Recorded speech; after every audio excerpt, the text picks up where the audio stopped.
ये आज का एजेंडा है हमारा। अभी कोई एंटर हो रहा है, बहुत लेट होते हैं लोग।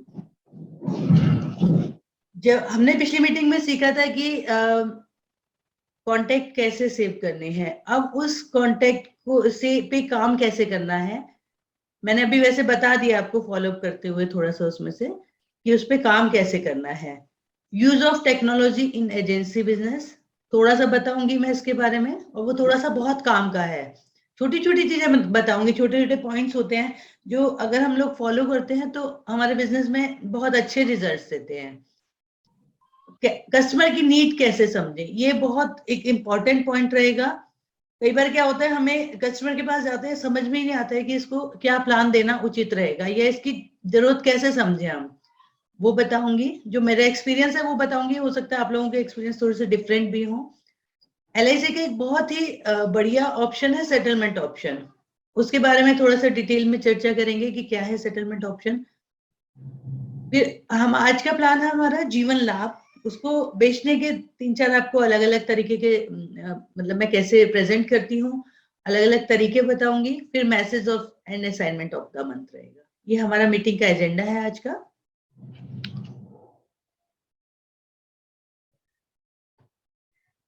इसमें से कुछ मैं आपको पहले डिस्कस भी कर चुकी हूँ। आपने डाटा सेव कर लिया, ब्रॉडकास्ट बना लिया।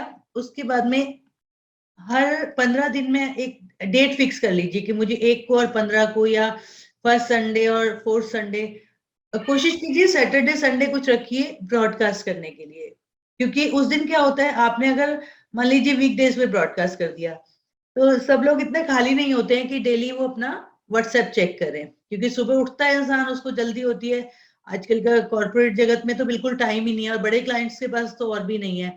ये सुबह उठे, फटाफट तैयार हुए और ऑफिस चले गए। ऑफिस में इतना प्रेशर है, उसके बाद में घर आए और अपना खाए पिए और सो गए। तो इतना टाइम नहीं होता कि व्हाट्सएप के वो मैसेज चेक करें। तो आप जो ब्रॉडकास्ट करें वो कोशिश कीजिए सैटरडे या संडे को करें, क्योंकि सैटरडे भी मोस्टली लोगों की छुट्टी होती है। या संडे करें तो सुबह सुबह करें, ताकि वो जब उठ के फ्री माइंड से अपना मोबाइल चेक करे तो उसको जो है आपका मैसेज ऊपर नजर आए। तो नहीं तो क्या हुआ, आपने बुधवार को मैसेज किए या मंडे को किया या ट्यूसडे को किया, तो वो नीचे चला जाता है। इतने सारे मैसेज आते हैं, वो नीचे चला गया, उसने देखा भी नहीं कि आपने कुछ भेजा हुआ है। तो ये बहुत अच्छा पॉइंट है जिसको आप नोट कर सकते हैं कि आप जो ब्रॉडकास्ट लिस्ट है वो अपना संडे को कीजिए, तो वो ज्यादा आपको अच्छा रिजल्ट देगा।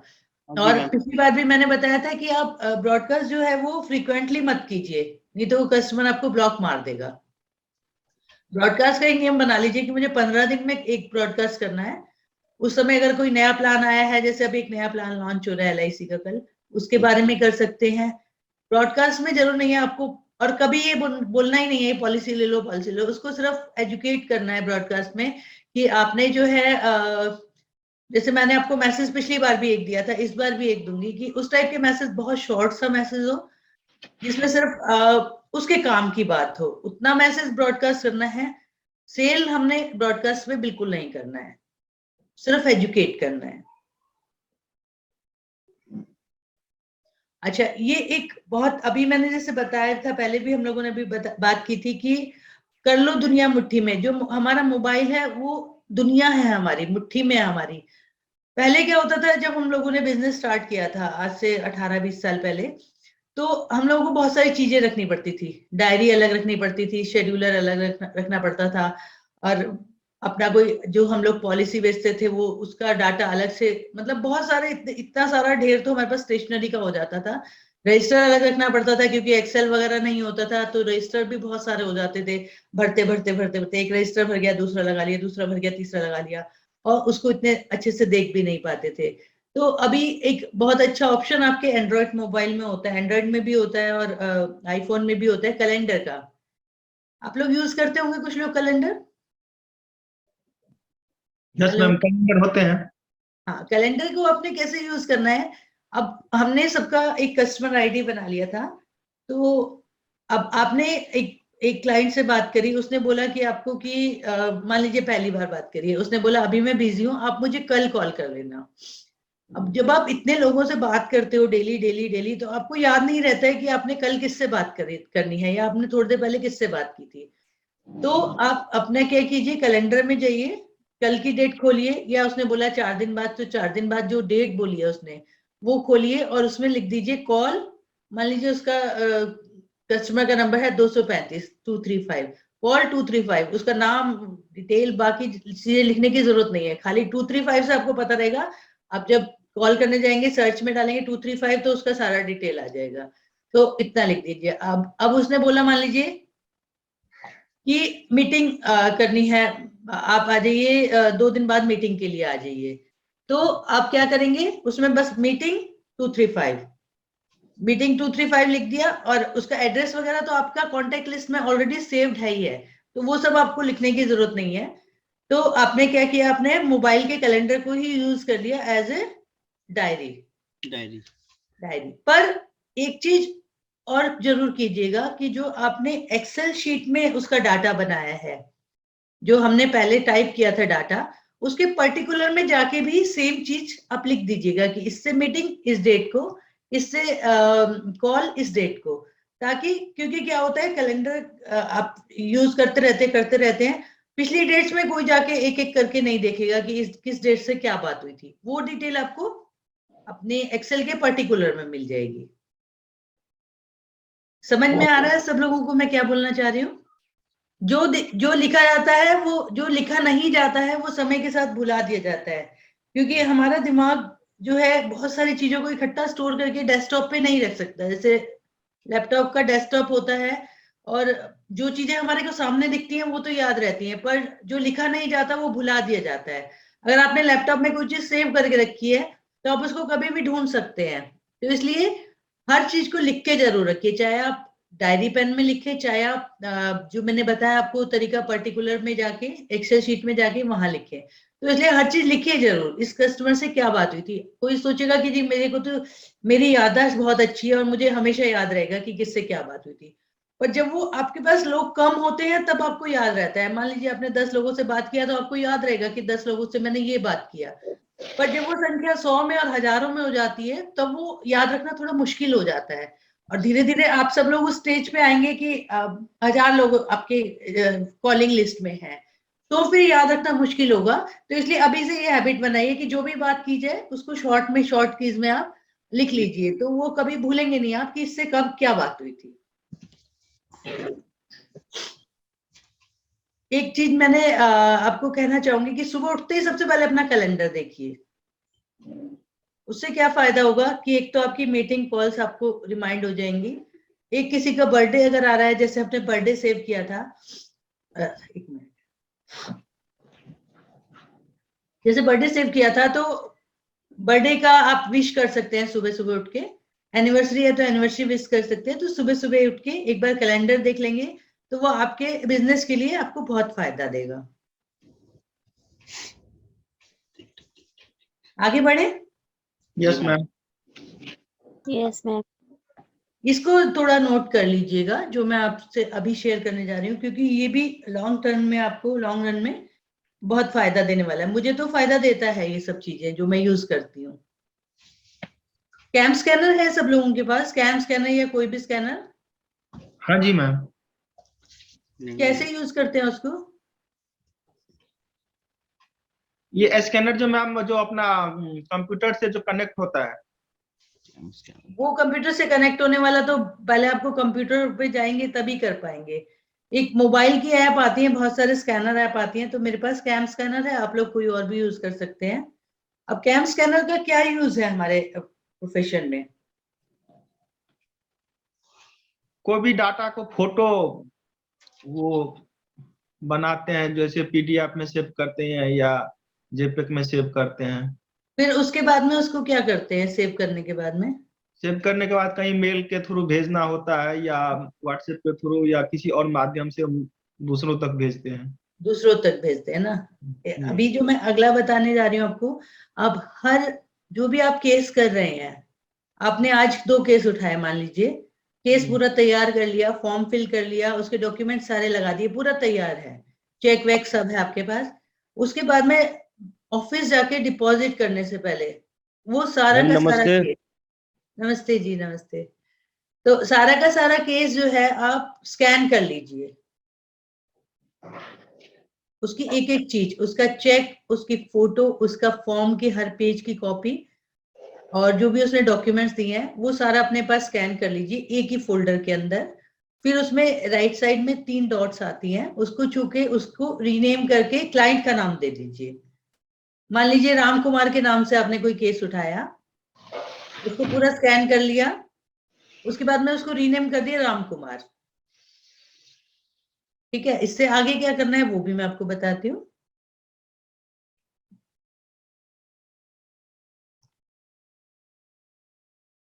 जो आपका ईमेल होता है वो आपका डाटा सेविंग का सबसे अच्छा सोर्स है, क्योंकि उसमें क्या है कि आप अगर मान लीजिए लैपटॉप क्रैश हो गया या मोबाइल क्रैश हो गया तो आपका डाटा सारा उड़ जाएगा, पर ईमेल आप किसी भी मोबाइल से या किसी भी लैपटॉप से एक्सेस कर सकते हैं। तो सबको फोल्डर बनाना आता है कि नहीं आता है? इसमें हमने क्या करना है, देखिए मेरा याहू मेल है, जीमेल पे भी कुछ मिलता जुलता ही होता होगा। ये देखिए मैंने अपने अलग अलग फोल्डर बनाए हुए हैं, डॉक्यूमेंट्स का अलग बनाया हुआ है, इंपॉर्टेंट का अलग बनाया हुआ है। ये बहुत सारे फोल्डर्स हैं जो जो मुझे लगते हैं कि जैसे मुझे कुकिंग का शौक है तो मैंने रेसिपीज का बनाया हुआ है। तो आप लोग इस तरीके से अपने फोल्डर बना सकते हैं। कैसे बनाएंगे? न्यू फोल्डर पे क्लिक करेंगे,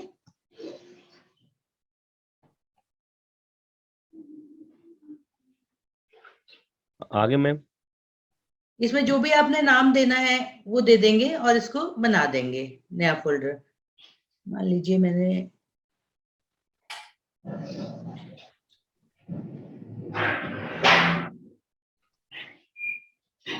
आरसी के नाम से फोल्डर बनाया था तो ये फोल्डर आ गया है।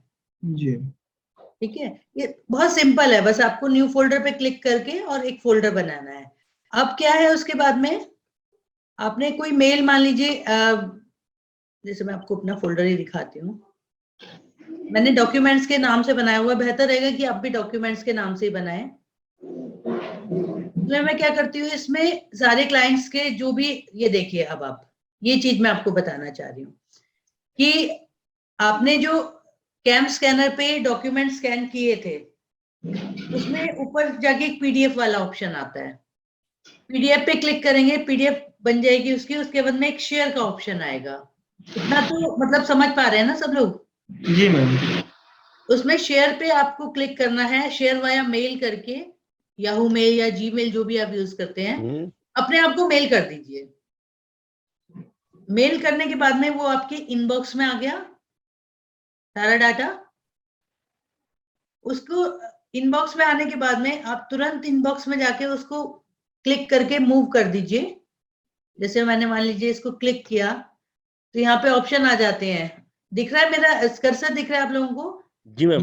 आर्चिव, मूव, डिलीट, स्पैम, ये सब ऑप्शन आते हैं। तो इसको मूव में जाके आप डॉक्यूमेंट्स में मूव कर देंगे। जैसे अब मैं इसमें मूव में क्लिक करती हूँ तो ये मुझे को पूछ रहा है कि किस फोल्डर में आपको मूव करना है। ये देखिए मेरे सारे फोल्डर्स आ रहे हैं, इसमें किस में मूव करना है। तो ये ऑलरेडी डॉक्यूमेंट्स में है तो इसको मूव नहीं करूंगी मैं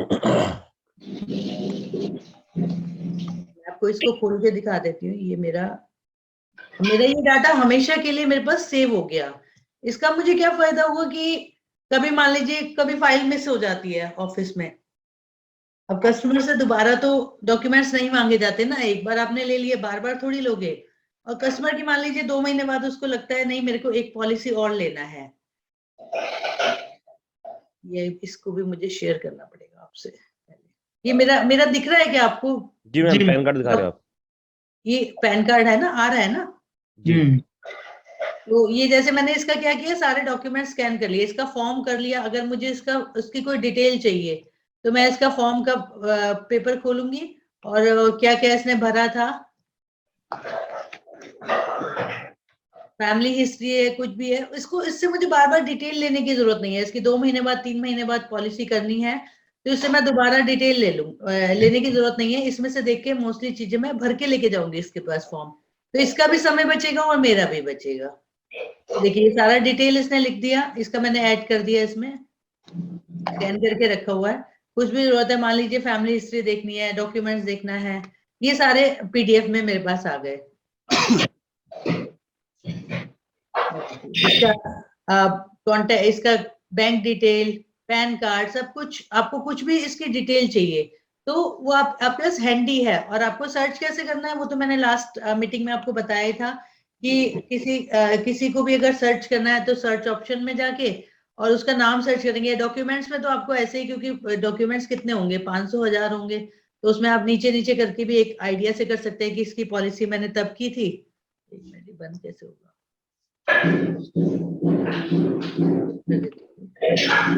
ये चीज आ गई समझ में आप लोगों को? Yes ma'am.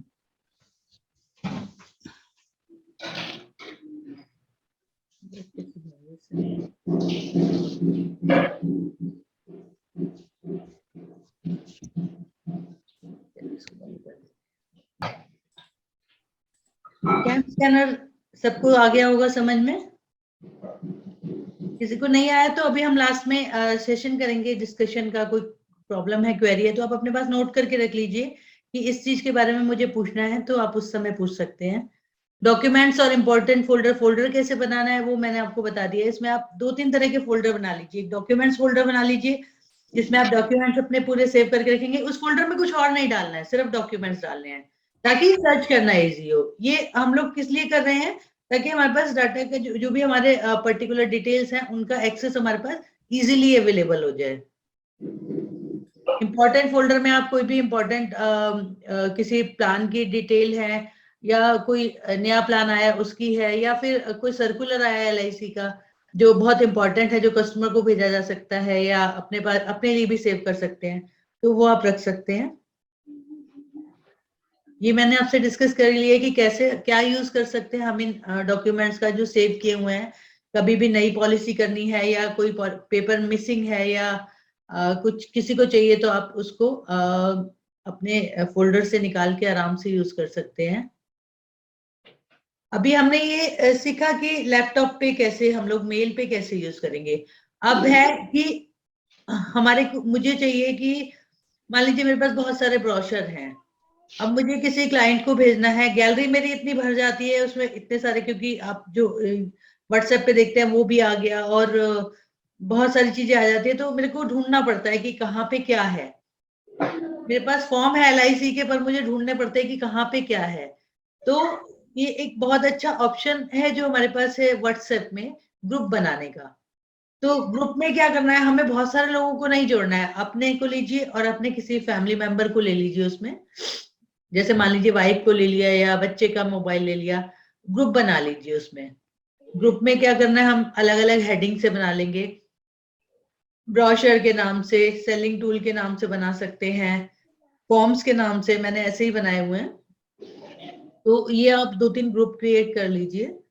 अभी क्या है कि LIC के जो फॉर्म्स है, कई बार क्या होता है, मेरे लोग बोलते हैं कि जी प्लान समझाना नहीं चाहिए फोन पे, पर मेरे मोस्टली प्लान फोन पे समझा के बिक जाते हैं। मुझे मीटिंग्स उतनी ज्यादा करने की जरूरत नहीं पड़ती, मैं एक ही मीटिंग करती हूँ जिसमें मैं सेल क्लोज करती हूँ। मैं ऐसा नहीं करती हूँ एक बार समझाने जा रही हूँ, दूसरी बार फॉलो अप करने जा रही हूँ, तीसरी बार कुछ और के लिए। मैं फोन पे पूरा प्लान बेच के फिर उससे मीटिंग करती हूँ। तो जो आपके पास फॉर्म रहते हैं, अगर आप मान लीजिए कोई क्लाइंट है और आप अच्छे से उसको जानते हैं, क्योंकि अननोन की ऐसे मत कीजिएगा, पता चला वो बीमार है और जो है उसकी पॉलिसी कर दी आपने एजेंसी पे, भी बाद में फिर दिक्कत हो जाती है। तो आपने फॉर्म अपने पास रखिए, उसको भेज सकते हैं कि वो प्रिंट आउट निकाल के आपको कुरियर कर दे, या फिर आप खुद भी कभी आपको जरूरत है, आपके पास फॉर्म नहीं है एकदम से। अब पहले आप ये तो नहीं करेंगे कि ब्रांच गए और वहां से फॉर्म लाएंगे 300 नंबर, तब क्लाइंट के पास जाएंगे। क्लाइंट ने बोला आप 1 घंटे में आ जाओ, मेरे को फिर निकलना है। अब पहले ब्रांच तो नहीं जाएंगे, आप क्या कर सकते हैं, अगर घर में प्रिंटर है तो घर में, नहीं तो साइबर कैफे जाके फॉर्म निकाल लिया। और फॉर्म ढूंढना कैसे है, मेन चीज है हमारा जो यहाँ पे पॉइंट है कि फॉर्म ढूंढना कैसे है। तो व्हाट्सएप पे एक ग्रुप बनाया आपने, ग्रुप में से दूसरे मेंबर को डिलीट कर दीजिए, उसके बाद दूसरे मेंबर के फोन से उसको ग्रुप से एग्जिट कर दीजिए, तो उस ग्रुप में सिर्फ आप ही बचेंगे, पर वो एक ग्रुप बन गया आपका। आप अगर कोई ऐसा फोन नंबर है कि जिससे फर्क नहीं पड़ता है तो उसको रख भी सकते हैं कि 2 जगह आपकी डिटेल्स रहेंगी। बट वैसे आप जो है ग्रुप में जैसे फॉर्म्स बनाया, उसमें फॉर्म्स आपने अपनी वाइफ को ऐड किया था, वाइफ को इंटरेस्ट नहीं है तो उसको उसके फोन से डिलीट मार दीजिए, ग्रुप में से एग्जिट मार दीजिए, तो वो उस ग्रुप में आप ही रहे। अब आपके पास जो भी फॉर्म्स हैं, कोविड फॉर्म नए नए आ रहे हैं, 300 नंबर है, 360 नंबर है, और आपका सरेंडर फॉर्म है, क्लेम मैच्योरिटी क्लेम फॉर्म है, और 680 नंबर है। जो भी हमारे बिजनेस में जरूरत होती है फॉर्म्स की, कुछ फॉर्म्स की बहुत कम जरूरत होती है, जैसे MHR है। अब बड़े क्लाइंट के पास गए, MHR ही नहीं है आपके पास, तो क्या करेंगे? अगर आपके पास फॉर्म हैंडी है तो क्या उसका प्रिंट आउट लेंगे और अपना काम फटाफट हो जाएगा, है ना? तो फॉर्म्स को अपने पास हैंडी रखिए अपने मोबाइल में। एक आपने फॉर्म्स के नाम से फोल्डर बनाना है, ये आपका असाइनमेंट भी रहेगा आज का, आप अभी भी नोट कर सकते हैं। एक आपने फोल्डर बनाना है ब्रोशर्स के नाम से। ब्रोशर्स में क्या होता है कि कभी भी हम लोग मान लो कहीं से हमें बहुत अच्छा एक मैसेज दिखा कि LIC का किसी ने डाला हुआ है, ये बहुत अच्छा है, ये मैं अपने क्लाइंट्स को अगर भेजूंगा या अपने प्रोस्पेक्ट्स को भेजूंगा तो इसका इम्पैक्ट बहुत अच्छा आएगा, मतलब ये क्लिक करेगा, फटाफट क्लिक करेगा क्लाइंट को। तो अब उस समय आप नहीं भेज पाए, कहीं बिजी थे या तो आप अपने मोबाइल में ब्रोशर्स फोल्डर में उसको सेव कर लीजिए। ये सेव करने को मैं क्यों बोल रही हूँ, वैसे भी तो वो मोबाइल में है ना, पर ये इससे क्या होगा, सर्च करना इजी हो जाता है। आपको किसी को ब्रोशर भेजना है, आपने सर्च में ब्रोशर फोल्डर ग्रुप खोला, उसमें से निकाल लिया और भेज दिया, उसी को शेयर कर दिया फटाफट। नहीं तो आपको क्या, वो बहुत ज्यादा ढूंढने में टाइम वेस्ट होता है। तो एक फॉर्म्स के नाम से फोल्डर बना लीजिए, ब्रोशर्स के नाम से बना लीजिए। एक मैंने सेलिंग टूल्स के नाम से बनाया हुआ है। उसमें क्या होता है, पहले हम लोग क्या करते थे कि एक जो पॉकेट फाइल होती है वो रखते थे। पॉकेट फाइल में अब मान लीजिए किसी ने ICICI का कोई क्लेम रिजेक्ट हुआ, एक हमारे पास था उस समय कि सांप ने काटा, और वो बंदा अपने विलेज गया हुआ था और सांप ने काटा, तो उसकी वहां पे डेथ हो गई। तो ICICI ने क्लेम रिजेक्ट कर दिया ये बोल के कि इसने अपना रेजिडेंस जो है चेंज किया है, तो इसको जो है हम क्लेम नहीं देंगे। तो अब ये कटिंग थी हमारे पास अखबार की, उसकी फोटोकॉपी थी, वो हमने फोल्डर में लगा ली। अब इसी तरीके का कुछ और न्यूज आया या कुछ मतलब हमारे काम की बात आई जो हमें इधर उधर से मिलती है, उसको हम पहले पॉकेट फाइल में लगाते थे, और भारी भरकम हमारा बैग होता था, इतना मोटा बैग होता था जिसमें लेके जाते थे कस्टमर के पास। कभी कोई बात हुई तो उसको दिखाते थे कि देखो सर ऐसे होता है, या ये है, मतलब कोई भी आपका काम की भी बात हो सकती है कि पॉजिटिव भी हो सकती है, नेगेटिव की ही मैं बात नहीं कर रही हूँ। मैं अब नेगेटिव तो खैर बोलती ही नहीं हूँ। मैंने एक चीज नई सीखी है ये, कि कभी भी आप नेगेटिव बोलिए मत कस्टमर के साथ जाके, हमेशा पॉजिटिव बात कीजिए। पर कभी कोई अड़ जाता है, कोई बहस में ही उतर आता है, तो आप उसको दिखा सकते हैं कि हाँ देखिए रियलिटी ये है। जैसे बेसिकली हमारे साथ टर्म प्लान के लिए होता है। टर्म प्लान के लिए जब हम लोग जाते हैं तो बोलते हैं जी प्राइवेट का बहुत सस्ता है, तो उनको आप दिखा सकते हैं कि प्राइवेट में सर ये होता है। तो वो आपके पास अगर सेलिंग टूल में रहेगा तो आपको कस्टमर को बैठ के ऐसे ऐसे ऐसे ऐसे स्क्रॉल नहीं करना पड़ेगा कि वो मैसेज कहाँ गया, वो ढूंढना था मुझे, वो इस कस्टमर को दिखाना था। आप उसको खोल के तुरंत दिखा सकते हैं। जैसे एक मेरे पास वीडियो थी, मैंने वो भी इसी में सेलिंग टूल्स में ही डाली हुई है, जो डिस्काउंट लोग मांगते हैं डिस्काउंट के लिए। तो उसमें था कि एक वीडियो बनी हुई है, अच्छी कोई सेलिब्रिटी टाइप के लोग हैं उसमें। तो वो कहता है जी आप डिस्काउंट कितना देंगे? तो फिर वो बोलता है कि ये बहुत अच्छा एक मतलब ऑब्जेक्शन हैंडलिंग का टूल है कि आप जो है अगर आपका मान लीजिए गाड़ी में जा रहे हैं कहीं और आपने रेड लाइट जंप कर दी और आपका चालान हो गया, तो पुलिस वाले ने आपसे 500 रुपए मांगे, आपको देने पड़ेंगे, दे दिया आपने। वो कहता है हाँ, तो उस समय आपने पैसों के साथ में और क्या दिया था उसे, ये वीडियो में है वो। तो वो कहता है नहीं पैसे दिए थे और कुछ नहीं दिया था। नहीं, एक बार सोच के देखिए, पैसों के साथ में कुछ और भी दिया होगा आपने। वो कहते हैं नहीं क्या दिया था आपने, बद्दुआ भी दी होगी उसे कि ये जो है ये मेरी कमाई, मेहनत की कमाई खा रहा है, मतलब मेरे को इसको रिश्वत देनी पड़ रही है। तो ये वीडियो में था। अगर मैं किसी को बोलूंगी तो वो उतना असर नहीं करेगा, अगर आप वीडियो भेजेंगे इस तरह की तो वो ज्यादा असर करती है। तो वो कहता है हाँ वो तो ऐसा तो हुआ था। तो फिर वो थोड़ा सा लंबा वीडियो है, तो वो ऐसे करते करते वो बोलता है कि ऐसे ही हम लोगों की मेहनत की कमाई है। तो क्या आप चाहते हैं कि हम भी आपको पैसों के साथ, ऐसे बोल को छोड़ दिया था उसने। तो वो उसको समझ में आ गया था कि हाँ मतलब ये इसकी मेहनत की कमाई है और इसमें से मुझे शेयरिंग नहीं लेनी। तो अगर कोई क्लाइंट मान लीजिए आप किसी के पास गए और उसको क्या बोलते हैं, आपसे डिबेट की बात करता है, तो आप उसको आने के बाद में वो वाला वीडियो सेंड कर सकते हैं। पर सेंड कब कर सकते हैं? जब आपके पास वो हैंडी होगा। हैंडी कब होगा? जब आपने उसको सही फोल्डर में सेव किया होगा। तो इसलिए आप जो है फोल्डर्स 2-3 अपने बना लीजिए, ग्रुप बना लीजिए, सॉरी फोल्डर नहीं, ग्रुप बना लीजिए, और ग्रुप में इस तरह की चीजें रखेंगे तो आपको फ्यूचर में वो इजीली आप उसको यूज कर सकते हैं, एक्सेसिबल होंगी। कुछ इसमें आप लोग अगर पूछना चाहें तो पूछ सकते हैं, जब जो अब तक हमने डिस्कस किया है। ग्रुप बनाना तो आता ही होगा ना सब लोगों को? जी मैम। एक ही लोग बोल रहे हैं, बाकी कोई बात नहीं कर रहा है। तो इस तरीके से आप ग्रुप बना के, ये हमारे बिजनेस में काफी फायदा देगा। नेक्स्ट चलें फिर। जी मैम। मजा आ रहा है, नहीं आ रहा है आप लोगों को? हाँ जी, हाँ जी। मैम ज्ञान मिल रहा है तो किसको अच्छा नहीं लगता है मैम। जी। मैं तो अपना एक जो भी मैंने अपनी लाइफ में सीखा है ना, वो निचोड़ आप लोगों को प्रेजेंट कर रही हूँ, क्योंकि जी। मुझे लगता था कि मैं जो सीखती जा रही हूँ, मेरे बाद में ये सब मेरे अंदर ही चला जाएगा। तो मुझे लगता था कि अगर मैं सबसे डिस्कस करूं और लोगों को फायदा हो सके तो इससे बढ़िया और कुछ नहीं होगा। जी मैम। तो सर से भी मैंने एक बार ये बात डिस्कस की थी। तो चलिए अगले टॉपिक की तरफ जाते हैं। ये बहुत इंपॉर्टेंट है कि हम कस्टमर की नीड को कैसे अंडरस्टैंड करें, कौन सा प्लान उसे दें। ये सबसे बड़ा एक यक्ष प्रश्न होता है जब हम कस्टमर के पास जाते हैं, कि हम कस्टमर के पास गए हैं, इसको कौन से प्लान की जरूरत है। तो हमें क्या करना होता है जब कस्टमर के पास मैं जाती हूँ, बोलती कम, अभी तो जैसे मैं बोलती जा रही हूँ, बोलती आ रही हूँ, क्योंकि अभी मैं ट्रेनिंग ले रही हूँ, आप लोग चुप हैं और मैं बोल रही हूँ। इससे रिवर्स होना चाहिए जब हम कस्टमर के पास जाते हैं, कि बोले कम और सुने ज्यादा। उसकी नीड तभी आप निकाल पाएंगे, क्योंकि बहुत से लोग शाई होते हैं, जल्दी जल्दी बोलते नहीं है।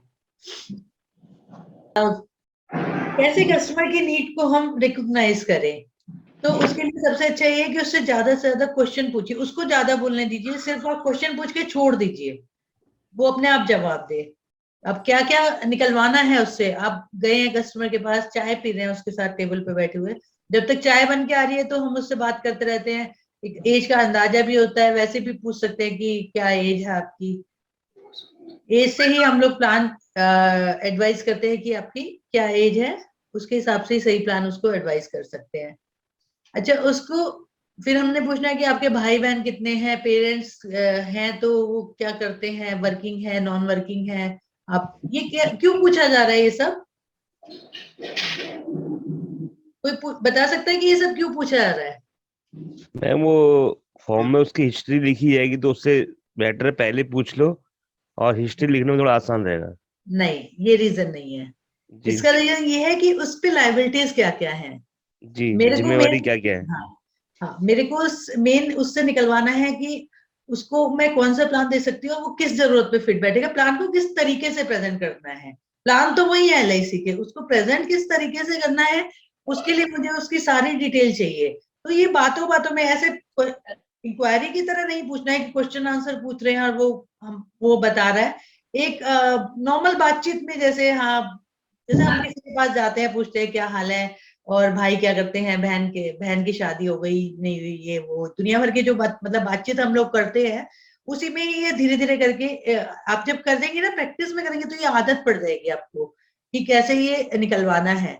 तो ब्रदर सिस्टर है, सिस्टर की मैरिज हुई है नहीं हुई है, क्योंकि वो भी एक बंदे की लाइबिलिटी होती है अगर उसके सिस्टर की मैरिज नहीं हुई है। तो भाई है, पेरेंट्स, अगर मान लीजिए पेरेंट्स उसके वर्किंग नहीं है या रिटायर होने वाले हैं, मान लीजिए 55 साल के हैं, 58 साल के हैं, 60 साल के हैं, और उसका कोई भाई बहन भी नहीं है, तो हम उसको प्लान किस तरीके से प्रेजेंट करेंगे। उसकी शादी नहीं हुई है, मान लीजिए कि आप, एक मैंने ना वीडियो बनाई हुई है यूट्यूब पे, अगर आप लोगों ने मेरा चैनल किसी ने देखा होगा तो, कि माँ बाप से अगर करते हैं प्यार तो इस प्लान से नहीं करेंगे इनकार, ये मैंने उसकी हेडिंग दी हुई है, और अच्छे व्यूज हैं उसके।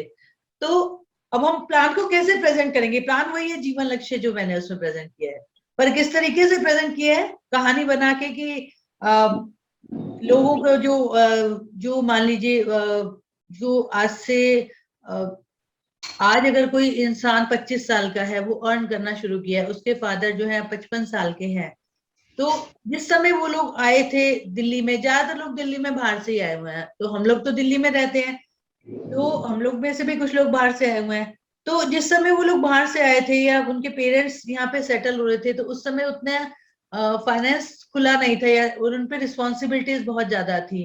तो उन्होंने क्या किया कि सारा जो भी था पहले घर खरीदने में, बच्चों की पढ़ाई में, अपनी जो भी इनकम थी वो लगाते गए। तो इस तरीके से उसको स्टोरी सुनानी है कि वो उन्होंने अपनी सारी जो भी कमाई थी वो आप लोगों को बनाने के लिए खर्च कर दी। आप लोगों को जो जिस लेवल पे आज आप हो, जो 1 लाख 2 लाख रुपए आप महीने का कमा रहे हो, ये किसकी वजह से है? क्योंकि पेरेंट्स ने सेक्रीफाइस किया था अपनी एज में, सारी जो भी अपनी कमाई थी वो आप लोगों के ऊपर लगाई थी। तो आप आपकी रिस्पॉन्सिबिलिटी है कि उनका बुढ़ापा खराब ना हो। तो ये मैं इसलिए ये पूरा मेरा वीडियो है, आप लोग देख लीजिएगा, क्योंकि उस पर्टिकुलर प्लान और उस वो आज हमारा टॉपिक नहीं है जीवन लक्ष्य। तो इस तरीके से हम, अगर हमने ये उससे निकलवा लिया कि उसके ब्रदर सिस्टर कोई नहीं है, वो सिंगल चाइल्ड है, या सिस्टर है मैरिज हो गई, उस पर पेरेंट्स की रिस्पॉन्सिबिलिटी, तो हम उसको उस तरीके से प्लान प्रेजेंट करेंगे। शादी हुई है कि नहीं हुई है, क्योंकि शादी के बाद में क्या होता है, रिस्पॉन्सिबिलिटी शिफ्ट हो जाती है। पेरेंट्स के साथ तो है ही है, साथ ही वाइफ के साथ हो जाती है। वाइफ वर्किंग है कि नहीं है, इस पर भी बहुत डिपेंड करेगा हम उसको प्लान कैसे प्रेजेंट करेंगे।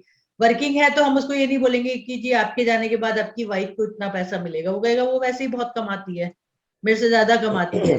तो उसको प्लान प्रेजेंट करने का तरीका डिफरेंट होगा। तो उसका मैरिटल स्टेटस क्या है, वाइफ वर्किंग है कि नहीं है, बच्चे हैं तो बच्चे कितने हैं और उनका एज और जेंडर क्या है। इससे हमें क्या जानने को मिलेगा कि बच्चे अगर मान लीजिए छोटे हैं, 1-2 साल के हैं, तो इनके अपने एजुकेशन के लिए कुछ प्लानिंग किया है क्या? जनरली लोगों ने नहीं किया होता, तो हम उसको एजुकेशन प्लान दे सकते हैं। बिटिया है तो कन्यादान दे सकते हैं। तो इस तरीके से उससे ये भी डिटेल निकलवानी है कि क्या प्लान देना है उसको, क्या उसका फैमिली, उसकी सेविंग हैबिट्स क्या है। ये भी उससे निकलवाना है कि आप पैसे कैसे करते हो, एफडी कराते हो, गोल्ड लेते हो, या म्यूचुअल फंड में लगाता है कोई, या मतलब किस तरीके से आप सेव करते हो। इससे ये क्यों निकलवाना है, जब हम अपनी प्रेजेंटेशन देंगे तो हम उस पर्टिकुलर जो उसकी हैबिट है, जिस तरीके से वो अपना सेविंग करता है। कोई लोग क्या करते हैं, कुछ भी नहीं करते, सिर्फ सेविंग अकाउंट में पैसा पड़ा रहने देते हैं। तो हमें उससे कंपैरिजन करेंगे अपने प्लान का कि आप जैसे उसको ये नहीं बोलना कि आप इसमें लगाते हो। उसको फिर जब हम प्रेजेंटेशन देंगे कि अगर मान लीजिए बोल दिया किसी ने कि मैं प्रॉपर्टी में इन्वेस्ट करता हूँ, या मैं गोल्ड लेता हूँ, तो उसको फिर हम बताएंगे कि हमारे यहाँ पे इन्वेस्ट करने में आपको गोल्ड से क्या बेनिफिट है। मतलब फिर बातों बातों में बोलेंगे जी गोल्ड में लगाते हैं तो उसमें आपको क्या होता है, जितने का आपने गोल्ड खरीदा उतने का ही आपका अगर कुछ मिस हैपनिंग हो जाए तो कवरेज होगा। हमारे प्लान में क्या एक्स्ट्रा मिलेगा आपको, आप जितना सोचते थे उतना जमा हो। तो मतलब उस तरीके से उसको कंपैरिजन करने के लिए उसकी सेविंग हैबिट्स के बारे में जानेंगे। लाइबिलिटीज एंड लोन, कई बार क्या होता है कि लोग दिखते तो बहुत अमीर हैं, मतलब ठीक है शान शौकत से रह रहे हैं, बहुत अच्छा बढ़िया घर है, बढ़िया गाड़ी में रह रहे हैं, घूम रहे हैं, तो बट एक्चुअल में उनके ऊपर वो सारी चीजें लाइबिलिटीज के साथ होती है, यानी कि सब चीज पे लोन होता है। मोस्टली लोग आजकल ऐसे ही हैं, जो सर्विस क्लास है, अपनी लाइफस्टाइल अच्छा जी रहा है पर वो लोन के अंदर जी रहा है। तो उसके लिए फिर हमें क्या, उसको कौन सा प्लान एडवाइस करना होगा? टर्म प्लान साथ में हम ऐड कर सकते हैं, जीवन लक्ष्य दे सकते हैं। तो इस तरीके से हमें पहले ये सारी डिटेल जब तक नहीं निकालेंगे तो हम उसको सही प्लान एडवाइस नहीं कर पाएंगे, या उसको क्लिक नहीं कर पाएंगे कि मेरा मेरा जो है मतलब ये प्लान मेरी जरूरत पे फिट नहीं बैठता। जब हमें उसकी जरूरतें पता होंगी ना, तो हम उसको सही से प्लान एडवाइस कर पाएंगे कि हाँ ये आपकी जरूरत है, उसी पर्टिकुलर जो उसकी जरूरत है उसी पे उसको स्टोरी सुना के उसको प्लान एडवाइस करेंगे। तो स्टोरी टेलिंग भी बहुत मतलब कुछ आपको स्टोरी याद होनी चाहिए जो आपने कस्टमर से मीट करते हैं, वो भी हम लोग किसी नेक्स्ट मीटिंग में डिस्कस करेंगे। अच्छा, फिर उससे उसकी इनकम हमने पूछ लेनी है, वो तो ज्यादातर लोग पूछ ही लेते हैं कि इनकम कितनी है आपकी, क्या क्या आपकी जरूरतें हैं, जरूरतें निकलवा भी ली, उससे पूछ भी लिया। एक होती है इंसान की डिजायर्स, मान लीजिए वो वेल सेटल्ड है, वेल्थी है, पर उसकी डिजायर्स क्या है, उसको वर्ल्ड टूर करना है, उसको शिप खरीदना है, उसको अपना पर्सनल वो कुछ हेलीकॉप्टर लेना है, या कोई बड़ी गाड़ी है जो वो लेनी है। तो वो सब चीजें उससे निकलवा के फिर उसके हिसाब से हम उसको अब प्रेजेंट करेंगे। अब एज के हिसाब से हमें पता है कि क्या क्या प्लान हम उसको दे सकते हैं। पेरेंट्स अगर डिपेंडेंट है तो पेरेंट्स को भी किसी प्लान में उसके नॉमिनी जरूर बनाइए कि जो है आपके पेरेंट्स आपकी रिस्पॉन्सिबिलिटी है। तो अगर कई दफा क्या होता है कि शादी हो गई और बच्चे हो गए, बीवी हो गई, आप लोगों ने भी मोस्टली ने पेरेंट्स को इग्नोर मार देते हैं कि पेरेंट्स का तो नॉमिनी की जरूरत नहीं है, और उसके बाद में कुछ मिस हैपनिंग हो गई, बीवी दूसरे, मान लीजिए शायद बच्चे भी नहीं है, बीवी दूसरा शादी करके चली गई, और पेरेंट्स बेचारे जिन्होंने पूरी जिंदगी लगाई थी, उनको उनके पास कुछ भी नहीं बचा, ना तो बच्चा बचा ना परिवार बचा। तो पेरेंट्स को भी नॉमिनी बनाइए आप तो उसमें देख के, और बच्चों के हिसाब से उसको प्लान बता सकते हैं। तो इस तरीके से आप उसकी नीड को निकाल के उसको प्लान एडवाइस कर सकते हैं कि आपको कौन सा प्लान सही रहेगा। मैम, हाँ जी। जब हम क्लाइंट के पास जाते हैं ना तो हम नर्वस हो जाते हैं, हम कुछ समझा ही नहीं पाते हैं उसको। आप ना ज्यादा से ज्यादा मीटिंग कीजिए, जी जितनी ज्यादा मीटिंग करेंगे ये धीरे धीरे खुलता है, ये झिझक जो होती है ना। आपको जी। एक बात बताऊं, जब मैंने पहली बार जिंदगी में फोन किया था, मैं उस समय थी शायद 13-14 साल की रही होंगी, उस समय फोन नहीं होते थे, तो मोबाइल तो थे ही नहीं, फोन भी घरों में बहुत कम होते थे। तो मैं अपने डैडी के साथ, मेरे फादर के साथ मैं कहीं गई थी, वो माल, उनका फैक्ट्री थी तो माल वाल लेने गए थे। तो मैं वहां बैठ के, और फोन जो ऐड होते हैं, मेरे को एक क्यूरियोसिटी थी कि ये फोन कैसे होता है। तो मैंने फोन उठाया रिसीवर, और उसमें से ही कोई डायरेक्टरी में से नंबर देख के ऐसे ही मिला दिया रैंडमली। उसके बाद जब वहां से हेलो की आवाज आई तो मैं इतना डर गई कि मैंने फटाफट से फोन काट दिया। जी। मतलब ये सोचिए कि बात करने में भी, हेलो सुन के भी कि क्या बात करेंगे, इतना डर लगता था कि मैंने फोन काट दिया कि क्या, मतलब छोटी थी मैं उस समय, खैर। बट और जब शुरू में आप किसी से बात करते हैं ना तो झिझक होती है, पर जितना आप बात करेंगे, अपनी नॉलेज को बढ़ाइए, अपना जितना आपके पास ज्ञान होगा, तो आपको झिझक कब होती है? जब ज्ञान नहीं। जी जब ज्ञान नहीं होता, जब जी आपको आपको ये लगता है कि अगर इसने कुछ पूछ लिया तो मैं क्या रिप्लाई करूंगा। जी तो ये जो होती है, इसी कारण से झिझक होती है। अपने ज्ञान को बढ़ाइए, सिर्फ पॉलिसीज की डिटेल नहीं, जी जो भी हमारे यहाँ पे प्रोसेस होते हैं। अब जब मैं स्टॉल लगाती हूँ तो क्या होता है कि बहुत सारे लोगों की मतलब ऐसी क्वेरीज होती है कि किसी को नॉमिनी चेंज कराना है, वो मेरे पास आएगा, जी नॉमिनी कैसे चेंज कराते हैं। तो अगर मेरे को जानकारी नहीं होगी तो मैं उसे नहीं बता पाऊंगी, और मैं अगली बार दूसरे बंदे से बात करने में झिझक करूंगी कि ये इसने कुछ ऐसा पूछ लिया तो क्या होगा। तो ये आप जब करते रहेंगे, शुरू में हो सकता है 1-2 बार ना बता पाए आपको। आपसे अगर किसी ने पूछ लिया कि आपको नॉमिनी कैसे चेंज करते हैं, आपको नहीं पता, तो आप क्या करेंगे, आप ब्रांच में जाके पूछेंगे, सर से पूछेंगे, सर नॉमिनी कैसे चेंज करते हैं। तो सर बताएंगे ये फॉर्म लगता है, ये डॉक्यूमेंट लगते हैं, और इतने दिन में हो जाता है। फिर आपको पता चल गया।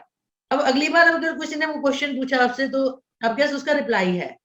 अब मान लीजिए अगली बार किसी ने आके पूछ लिया कि मेरी पॉलिसी है, मैंने 7 साल से उसका प्रीमियम नहीं भरा, उसको चालू करना है, तो कर सकते हैं।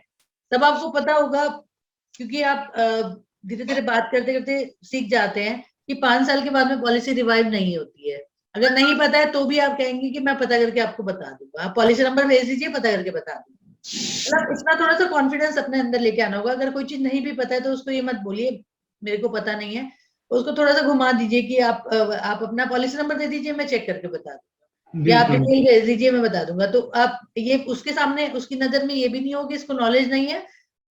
उसको ये लगा कि हाँ ये थोड़ा बिजी है तो इतना अभी डिटेल में नहीं बता पाएगा, पर इसने मेरा मेरा काम किया, पता करके बताया। अब आपको उस समय नहीं पता था कि 6 साल हो गए इसकी पॉलिसी को, या 6 साल के बाद में जमा नहीं होता है, 5 साल के बाद में जमा नहीं होता है। तो आपने सर से पूछा कि सर ऐसे प्रॉब्लम है, तो फिर सर ने बता दिया कि भाई 5 साल के बाद नहीं होगा। तो अब आपको अगले क्वेश्चन, अगली कोई क्लाइंट की सेम क्वेरी आएगी तो आपको उसका आंसर पता है, फिर आपको दोबारा पूछने की जरूरत नहीं पड़ेगी, फिर आप तुरंत बता देंगे। तो ऐसे जितने ज्यादा लोगों से मिलेंगे ना, उतना ही जी झिझक कम होगी, और ठीक। झिझक वही नॉलेज से ही कम होती है। Thank you ma'am. चलिए नेक्स्ट टॉपिक की तरफ बढ़ते हैं, नेक्स्ट टॉपिक का टाइम हो गया हमारा। मैम एक क्वेश्चन है। जी पूछिए। मैम अभी एक क्लाइंट मिला है, उसने बोला मेरा ना मंथली कर दो नेच।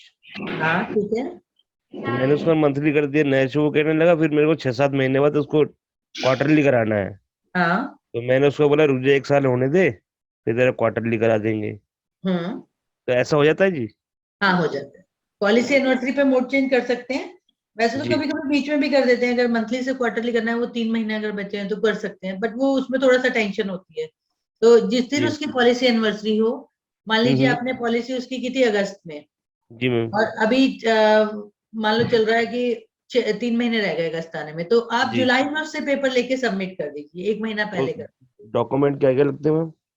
बस एक लेटर चाहिए होगा और आईडी प्रूफ चाहिए होगा, मोड ठीक चेंज है। का लेटर और आईडी प्रूफ। अगर मोड मंथली से क्वार्टरली हाफ ईयरली यानी कि बढ़ता हुआ कर रहे हैं, मंथली से जी। Quarterly half yearly yearly, quarterly से हाफ ईयरली ईयरली, ईयरली से सॉरी हाफ ईयरली से ईयरली, तो कोई चार्जेस नहीं लगता है। जी और मैम। अगर कम करते हैं यानी कि ईयरली से कोई भी मोड चेंज करेंगे, हाफ ईयरली से अगर क्वार्टरली और मंथली करेंगे, या क्वार्टरली से मंथली करेंगे, तो आपको जी। उसके चार्जेस लगते हैं, वो क्लाइंट से आप ले लीजिएगा, 100 रुपए प्लस जीएसटी शायद है उसका चार्जेस। ठीक है।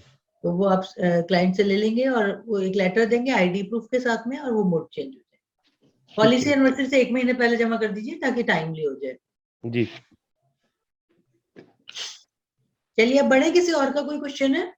नहीं मैम, आगे बढ़ते हैं। मैम पॉलिसी ट्रांसफर क्या पूछना था? अब पहले मैम। टॉपिक ले लेते हैं, फिर लास्ट में करते हैं ट्रांसफर के लिए। ट्रांसफर के लिए एक पर्टिकुलर लेटर और आईडी प्रूफ से हो जाता नहीं नहीं मैम, मैम, थोड़ा डिटेल में समझाइए। मेरे जो एजेंट थे ना जी, है। हाँ हाँ मैंने 2005 में कराई थी। हाँ तो हाँ मेरे एजेंट थे अपने वसंत वसंत विहार लाइन में। हाँ हाँ तो वो कोरोना में डेथ कर गए। हाँ। अब मुझे अपनी पॉलिसी अपने उस पे लेनी है मैम, कोड पे। एजेंसी तो चेंज नहीं हो सकती है। मैम वो फिर कैसे होगा, क्योंकि आगे तो दिक्कत आएगी थोड़ी मैच्योरिटी में। नहीं, आप अपनी ब्रांच में ट्रांसफर करा लीजिए ना, आपकी एजेंसी में नहीं ट्रांसफर हो सकती है, आप जी। ब्रांच में तो कर सकते हैं। 11S ठीक है। ब्रांच में ट्रांसफर करा लीजिए उसको। जी। उसके लिए आपकी जो भी ब्रांच है जिसमें आपकी पॉलिसी है, उसमें एक जी। लेटर दे दीजिए और आईडी प्रूफ दे दीजिए, वो हो जाएगी। 1 महीना के करीब लगता है, हो जाती है। ठीक है मैम।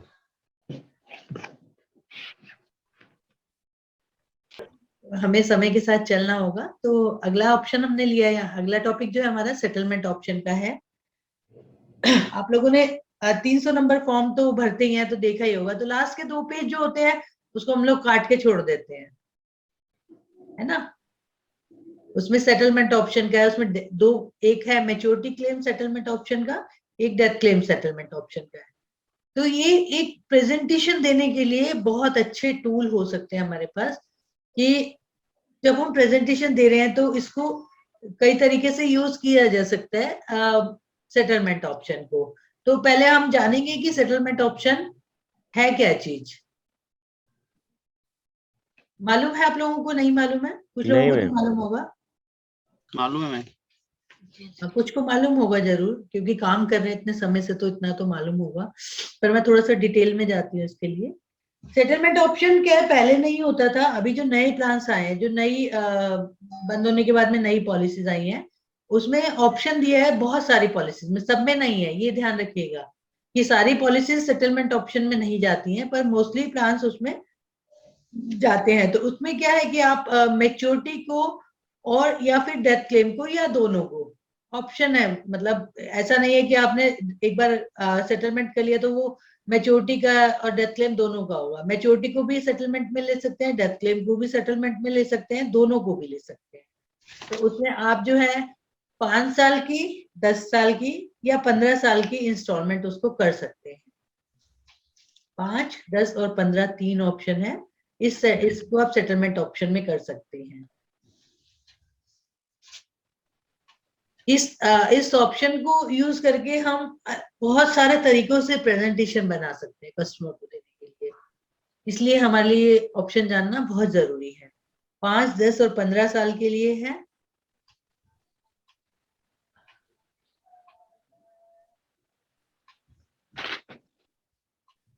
पॉलिसी लेते समय भी क्लाइंट ये ऑप्शन ले सकता है। मान लीजिए पॉलिसी लेते समय उसने नहीं लिया और उसको बाद में लगता है कि मुझे पेंशन चाहिए या मुझे पैसा इंस्टॉलमेंट में चाहिए, तो वो मैच्योरिटी से 3 महीने पहले तक इस ऑप्शन को ले सकता है। पहली पेमेंट जो होती है उसकी इंस्टॉलमेंट की, वो मैच्योरिटी की डेट पे मिलती है, उसके बाद में मोड के हिसाब से उसको पेमेंट मिलता है। जो सेटलमेंट ऑप्शन होता है उसकी इंस्टॉलमेंट जो है वो ईयरली, हाफ ईयरली, क्वार्टरली या मंथली तक भी हो सकती है, यानी कि हम इसको पेंशन प्लान में भी यूज कर सकते हैं। माइनर और मेजर दोनों के लिए कर सकते हैं, बट ये उसमें तो सर्कुलर में तो लिखा हुआ है कि माइनर के लिए कर सकते हैं, बट जनरली तो माइनर को मैच्योरिटी मिलती नहीं है, तो माइनर वाले को आप छोड़ दीजिए। कोई भी इसको जिसको मैच्योरिटी मिल रही है तो वो इसको सेटलमेंट ऑप्शन में ले सकता है। अच्छा, फुल और पार्ट भी कर सकते हैं इसको, कि अगर मान लीजिए किसी की मैच्योरिटी 10 लाख रुपए बन रही है, उसको 5 लाख रुपए चाहिए, तो वो 5 लाख रुपए की का जो है क्लेम ले सकता है और 5 लाख को सेटलमेंट ऑप्शन पे कन्वर्ट कर सकता है। ये मिनिमम इंस्टॉलमेंट अमाउंट है। अगर आप मंथली सेटलमेंट ऑप्शन में जाते हैं तो 5,000 रुपए है, क्वार्टरली 15,000 है, हाफ ईयरली 25,000 है और ईयरली 50,000 है। अगर इतनी किसी की मैच्योरिटी नहीं बन रही है किसी प्लान के अंदर, तो फिर क्या होगा कि पूरे का पूरा पैसा उसको लमसम में मिल जाएगा, सेटलमेंट में नहीं जाएगा।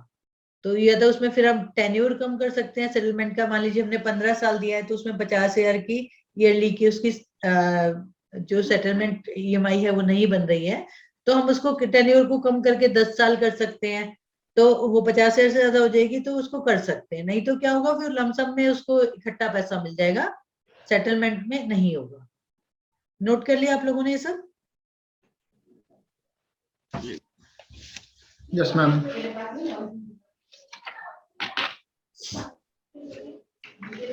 इसके लिए क्या करना होता है कि जब हम पॉलिसी दे रहे हैं,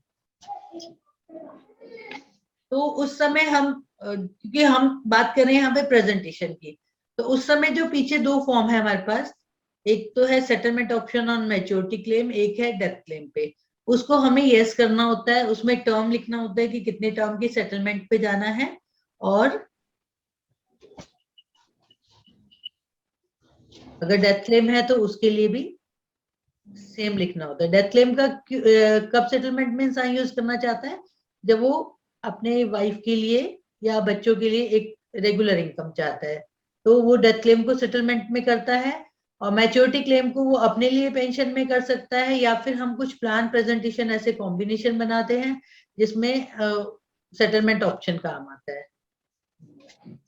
किसी को कुछ पूछना हो सेटलमेंट ऑप्शन के बारे में तो पूछ सकता है, क्योंकि बहुत बड़ा टॉपिक नहीं है ये, बहुत यूजफुल है। प्लीज हाँ जी, मैम रिपीट कर दीजिए दोबारा से, मुझे समझ नहीं आया ये सेटलमेंट ऑप्शन,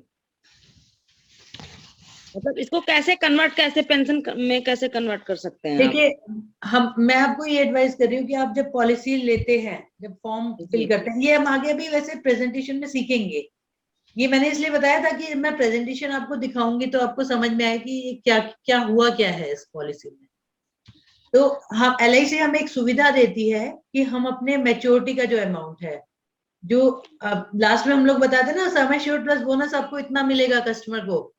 मान लीजिए हमने जीवन लाभ बताई, 16 साल आपने प्रीमियम दिया, 25 साल पे आपको मैच्योरिटी मिल रही है, तो आपको कितना 27 लाख मिल रही है, 30 लाख जो भी अमाउंट उसका बनता है। अब हम उसको ये बोल सकते हैं कि आप इस जो मैच्योरिटी है उसको सेटलमेंट में भी ले सकते हैं। मान लो किसी को पेंशन के लिए बताया, अभी आगे बताऊंगी मैं आपको, तो उसको सेटलमेंट ऑप्शन लेने के लिए क्या करना होता है, फॉर्म में फिल करना होता है। आप 300 नंबर अगर आपके पास बड़ा हो तो आप उसको खोल के देखिए। हाँ मैम, है ना जी। अब इसमें ये मैंने आगे इसको बताया था कि आप इसको बहुत सारे वेज हैं जिससे इसको यूज कर सकते हैं कस्टमर की नीड के हिसाब से। नीड तो हमने जान ली, जब उससे क्वेश्चन किए तो नीड जान ली, तो उसके बाद में हम इस ऑप्शन को कहाँ यूज करेंगे वो मैं आपको बताने वाली। उसमें ये इसमें डिटेल है कि 3, अगर किसी ने मान लीजिए पहले नहीं भी लिया है तो 3 महीने पहले वो ले सकता है। फर्स्ट पेमेंट जो है मैच्योरिटी पे मिलेगी, जो आपने मान लीजिए 10 EMI कराई तो पहली EMI जो है उसकी मैच्योरिटी डेट पे मिलेगी। ईयरली, हाफ ईयरली, क्वार्टरली और मंथली हो सकती है ये, और फुल भी ले सकते हैं और पार्ट में भी सेटलमेंट कर सकते हैं। आगे मैम समझ?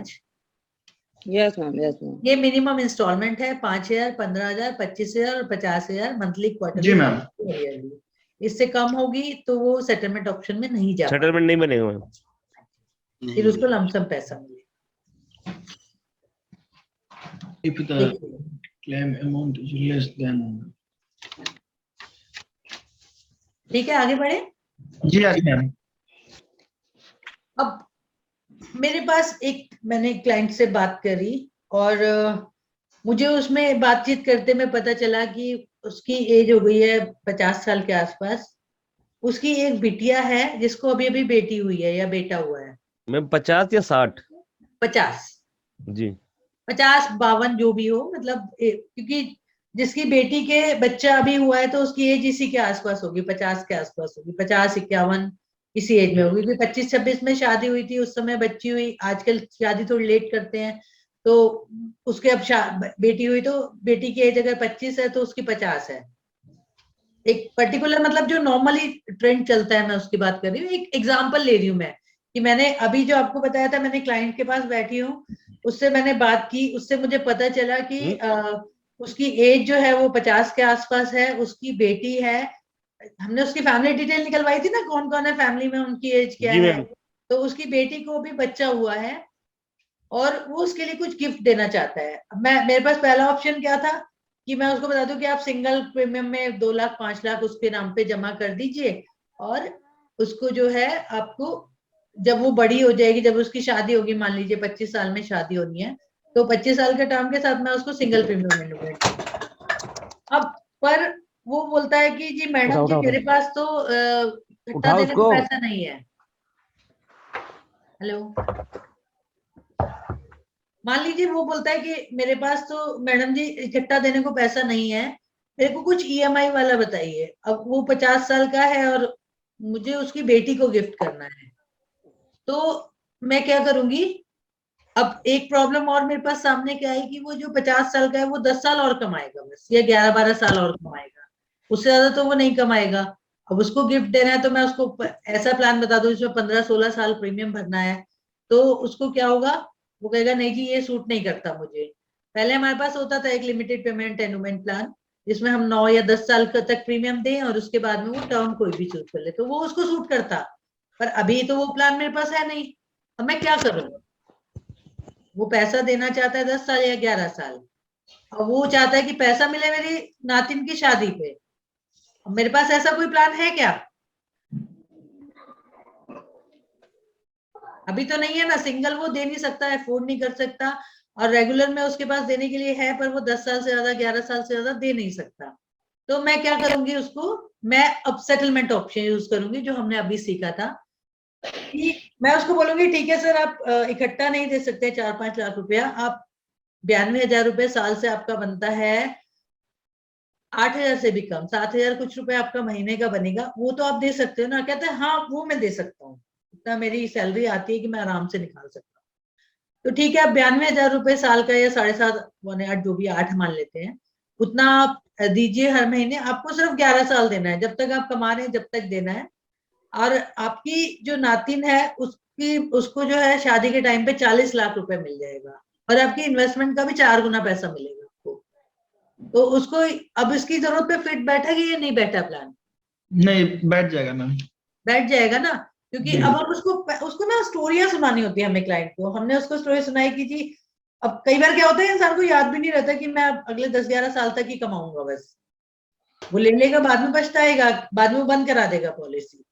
तो उससे अच्छा है उसकी जो जरूरत पे फिट बैठे उसे बताएं कि आपने 11 साल ही प्रीमियम देना है, 25 साल पे आपको मैच्योरिटी मिलेगी।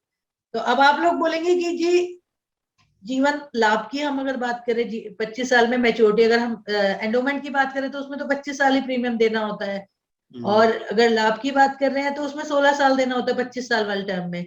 अच्छा, मैं इसे लाभ 16-10 देती, वो भी इसको सूट नहीं करता, क्योंकि बिटिया की, नातिन की शादी 16 साल की उम्र में तो नहीं होनी है ना, 16-10 भी नहीं दे सकती थी।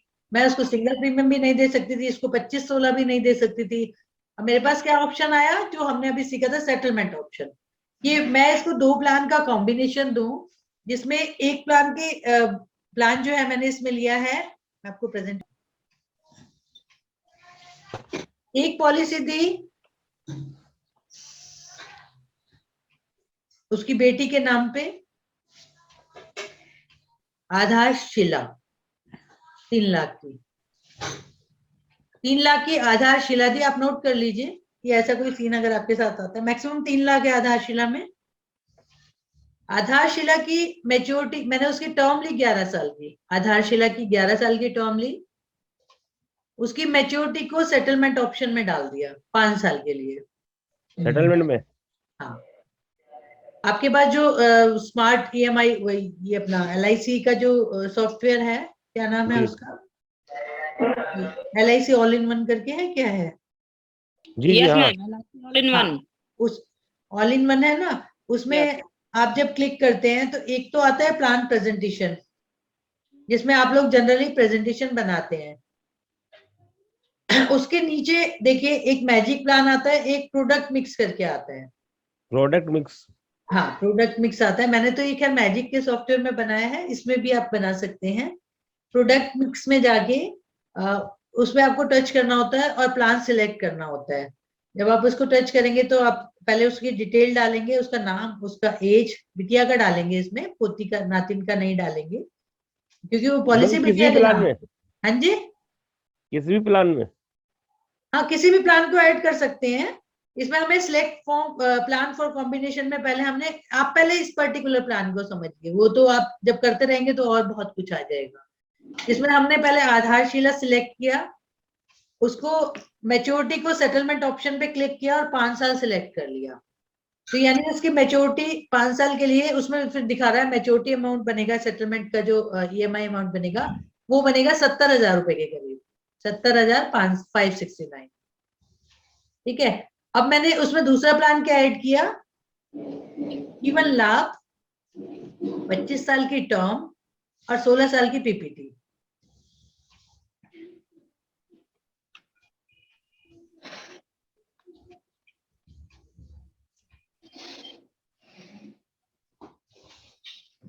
अब क्या हुआ, उसने प्रीमियम अपनी जेब से 11 साल दिया। 11 साल जैसे ही खत्म होंगे, प्रीमियम तो हम लोग एडवांस देते हैं ना, 1 साल एडवांस जाता है प्रीमियम। तो 11 साल जैसे ही कंप्लीट हुए, उसकी मैच्योरिटी आ गई आधारशिला की। उस आधारशिला की मैच्योरिटी को हमने पहले ही सेटलमेंट ऑप्शन में डाला हुआ था। सेटलमेंट ऑप्शन में उसको जो पैसा मिलेगा, अभी हमने सीखा था ना कि पहले इंस्टॉलमेंट जो होती है वो मैच्योरिटी के समय मिलती है। तो जब 11 साल कंप्लीट होंगे तो उसकी अगली जो इंस्टॉलमेंट आएगी जीवन लाभ की, वो उस डेट को ही आएगी। ड्यू डेट, प्रीमियम की ड्यू डेट सेम डेट को ही की है ना हमने दोनों पॉलिसीज। जी जी जी। तो उसकी जो ड्यू डेट आएगी वो सेम डेट को आएगी आज से 11 साल बाद, जी। है ना। तो अब हमारे पास प्रीमियम अमाउंट आ गया है कि 70,000 रुपए के करीब हमें दूसरे प्लान का प्रीमियम आएगा, जो हमें इससे फाइनेंस करना है। इसको बोलते हैं प्रीमियम फाइनेंस करना। तो अब हम उसको, अब हमने क्या करना है, मैच्योरिटी इन सेटलमेंट। अब ये पूछ रहा है कितने साल के लिए सेटलमेंट, तो मैंने 5 ईयर सिलेक्ट कर दिया। यहाँ से आप 5, 10, 15 कर सकते हैं। अब ये बता रहा है 5 साल के लिए सेटलमेंट के लिए आपका जो प्रीमियम है, जो आपको सेटलमेंट प्रीमियम मिलेगा, मनी बैक मिलेगा, वो 70,000 रुपए मिलेगा। अब मैंने ये 70,000 की फिगर अपने माइंड में रख ली, ओके कर दिया। अब मुझे अगला प्लान इसमें ऐड करना है जीवन लाभ, क्योंकि मुझे पैसा उसको देना है 25 साल बाद, और पर उसने देना है मुझे 11 साल तक। अब मैंने इसमें सिलेक्ट किया यहाँ से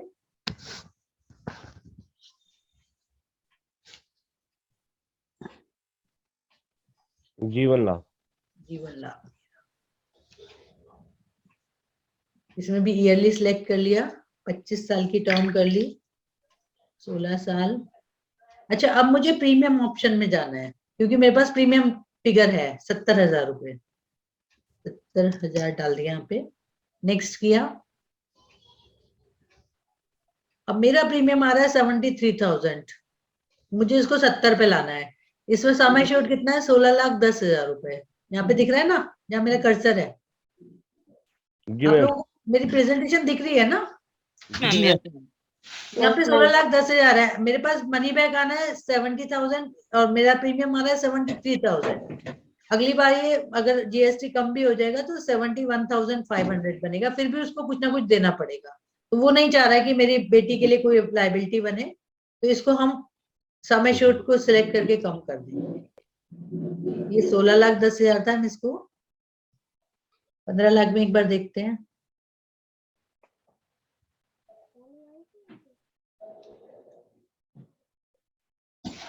₹15 लाख ठीक है प्रीमियम। अब इसमें चाहे तो आप जो है एक्सीडेंटल राइडर सिलेक्ट कर सकते हैं आप। मैम ये टर्म कितना लिया आपने इसमें? 25-16। हमें उसकी बिटिया की शादी में पैसा देना है, तो 25 साल की टर्म तो हम लोग पकड़ के चलते हैं ना। आप 21-15 भी कर सकते हैं। मैंने 25 साल के हिसाब से लिया है। मेरे हिसाब से तो बिटिया को पड़ेगी तो 25 साल से पहले शादी नहीं होगी। उसका भी यही वर्ड बोलिए, मेरे हिसाब से तो सर बिटिया खूब पड़ेगी। तो आप अगर चाहें तो कम का ले सकते हैं, 21-15 भी इसको कर सकते हैं, फिर वो समय शोड और कम हो जाएगा। ये मैंने सारी प्रैक्टिस आपको इसलिए करके दिखाई है ताकि आपको ये सिलेक्ट करने में आप अपने आप से प्रेजेंटेशन बना पाए, प्रोडक्ट मिक्स अपने आप से बना पाए। नहीं तो मैं क्या करती आपको बताया थी, ये प्लान इतने का, ये प्लान इतने का, इसको मिक्स कर दो तो ये हो जाएगा। पर ये दिखाने का मोटिव यही है कि आप अपने हिसाब से उसको प्लस माइनस करके कैसे कर सकते हैं। मुझे यहाँ पे 70,000 से कम की फिगर चाहिए थी, आसपास फिगर चाहिए थी, तो मैंने इसलिए पहले ज्यादा का लिया, फिर उसके बाद में कम करके देखा, हाँ ये मेरे को फिट बैठता है। अब मैं इसमें अगर एक्सीडेंटल राइडर भी वो मान लो ले लेता है तो उसको भी ऐड करती है तो प्रीमियम 70,187 आएगा, यानी कि जो उसको रिटर्न आ रही है उससे कम ही आएगा। तो अभी मैं फिलहाल प्रेजेंटेशन के लिए इसको चाहो तो रख भी सकते हैं, चाहो तो निकाल भी सकते हैं। मैंने रख लिया है, इसको भी ओके कर दिया। अब इसको सेव कर दिया, शो रिपोर्ट कर दिया।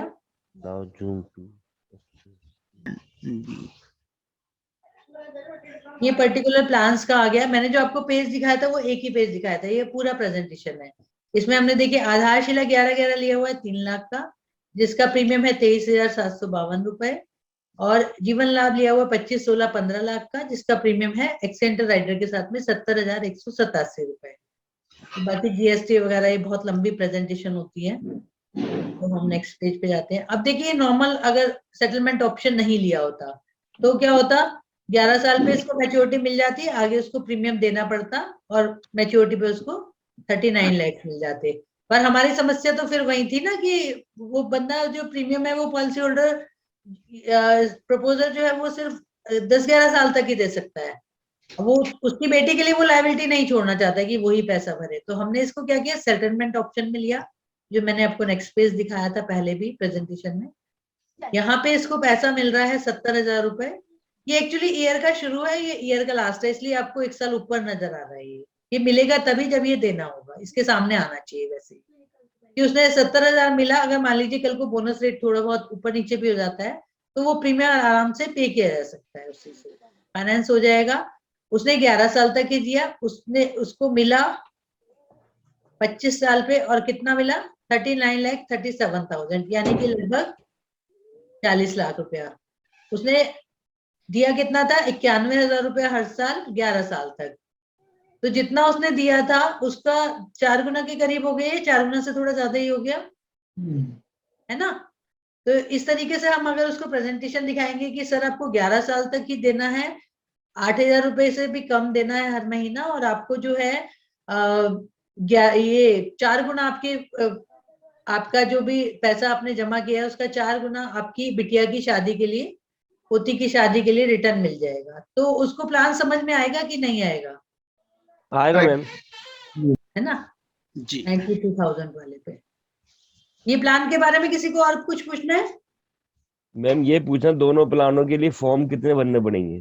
2 भरने पड़ेंगे, पहले एक में हो जाता था, अभी एक सर्कुलर आया था तो उसके हिसाब से तो मैम फिर दोनों का वो जो प्रीमियम है दोनों अलग अलग निकालने पड़ेंगे ना जी?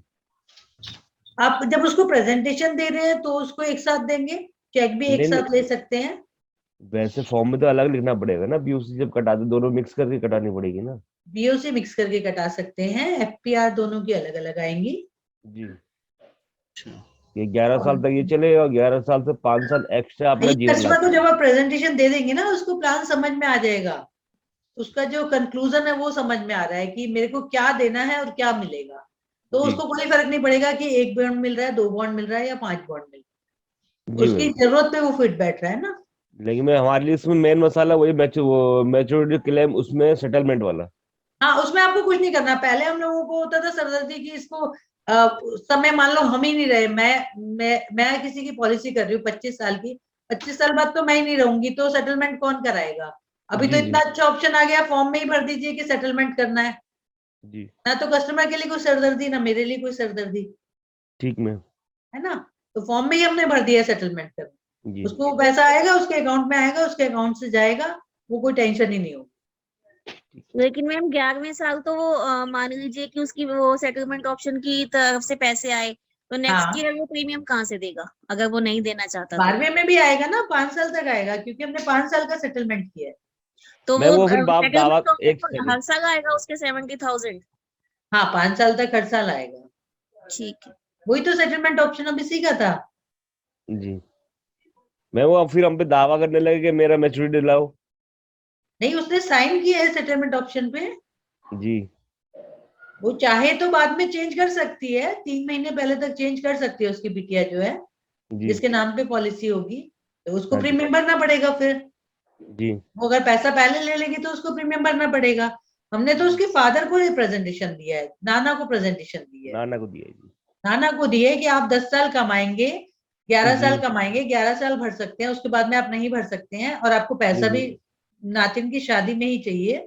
तो मतलब ये केस टू केस अलग अलग तरीका होता है बताने का, ये हम सबको नहीं यहाँ बता रहे हैं। ये मैंने आपको जो पर्टिकुलर केस बताया, पहले केस स्टडी किया था हम लोगों ने, केस जी, के हिसाब से हम प्लान बताएंगे। ठीक है, नेक्स्ट चले। जी मैम। ये आरडी प्लान का पिछली बार मैंने आपको मैसेज दिया था, हाँ जी है ना? वो आपने भेजा था लोगों को, नहीं भेजा था, ब्रॉडकास्ट किया था किसी ने? नहीं। मैम मैम किया था, उसका रिजल्ट मिला था, एक मैम एक पॉलिसी मिली थी। अरे वाह, वेरी गुड। तो ये तो वैसे हमने डिस्कस कर लिया था, फिर भी एक बार मैं देख लेती हूँ, बीच में मेरा किसी क्वेश्चन है, जी बताए। ये क्लाइंट ने मतलब फोन किया था, मैंने उनको ये प्लान बताया था, तो उनका क्वेश्चन ये है कि वो एज उनकी काफी हो गई है, वो अपने पोती और पोते के लिए प्लान लेना चाहते हैं, लेकिन मैम उनका क्वेश्चन ये है कि मैं ईएमआई सिर्फ मैं भरूं केवल 4 और 5 इयर्स, और मैं मैच्योरिटी लेना चाहता हूं, मतलब वही उनकी मैरिज के टाइम पे, मतलब आफ्टर 20 इयर्स। देखिए, अभी उसने क्लाइंट ने फाइनल करना है, तो जी। उसके लिए भी बचत प्लस आप दे सकते हैं। बचत प्लस में कमीशन थोड़ा कम रहता है, बट क्लाइंट को खराब करने से अच्छा है कि उसको वो दे दीजिए। कौन मैम? बचत प्लस? हाँ, मार्च तक अवेलेबल है, 31 मार्च तक अवेलेबल है। लेकिन मैम उनका क्वेश्चन है कि मैं भरना चाहता हूँ केवल 4 और 5 इयर्स, मैं ज्यादा हाँ, लायबिलिटी अपने ऊपर नहीं बचत लेना प्लस में 5 साल ही है बेटा प्रीमियम पेइंग टर्म। ओके। बचत प्लस में 5 साल तक प्रीमियम पेइंग टर्म है, और टर्म उसमें 25 साल तक की सिलेक्ट कर सकते हैं आप। Okay okay ma'am. हाँ, जी मिस्टर सैंपल एज 30। अब आरडी प्लान अगर किसी को बताना है तो कैसे बताना है कि आप मंथली प्रीमियम दीजिए, 2000 से ऊपर कुछ भी सिलेक्ट कर सकते हैं अपने अपनी कन्वीनियंट के हिसाब से। 10 साल आपको पैसा देना है, 16 पे मैच्योरिटी है, जो कि लगभग डबल हो जाती है। लगभग डबल जरूर बोलिएगा, क्योंकि एग्जैक्टली डबल नहीं होती, डबल से थोड़ा सा कम होती है। तो इसको अब प्रेजेंटेशन जब क्लाइंट को दे रहे हैं तो किस तरीके से देंगे? हमने मैसेज डाला, ब्रॉडकास्ट किया था, क्वेरीज आ गई क्लाइंट की कि क्या है प्लान, तो अब हमने उसको प्रेजेंटेशन दिया कि सर आपने मंथली जो है 3000 समथिंग जो भी अमाउंट बना था वो दिया, आपने 10 साल पैसा दिया, आपने टोटल दिया 4,31,000 रुपए।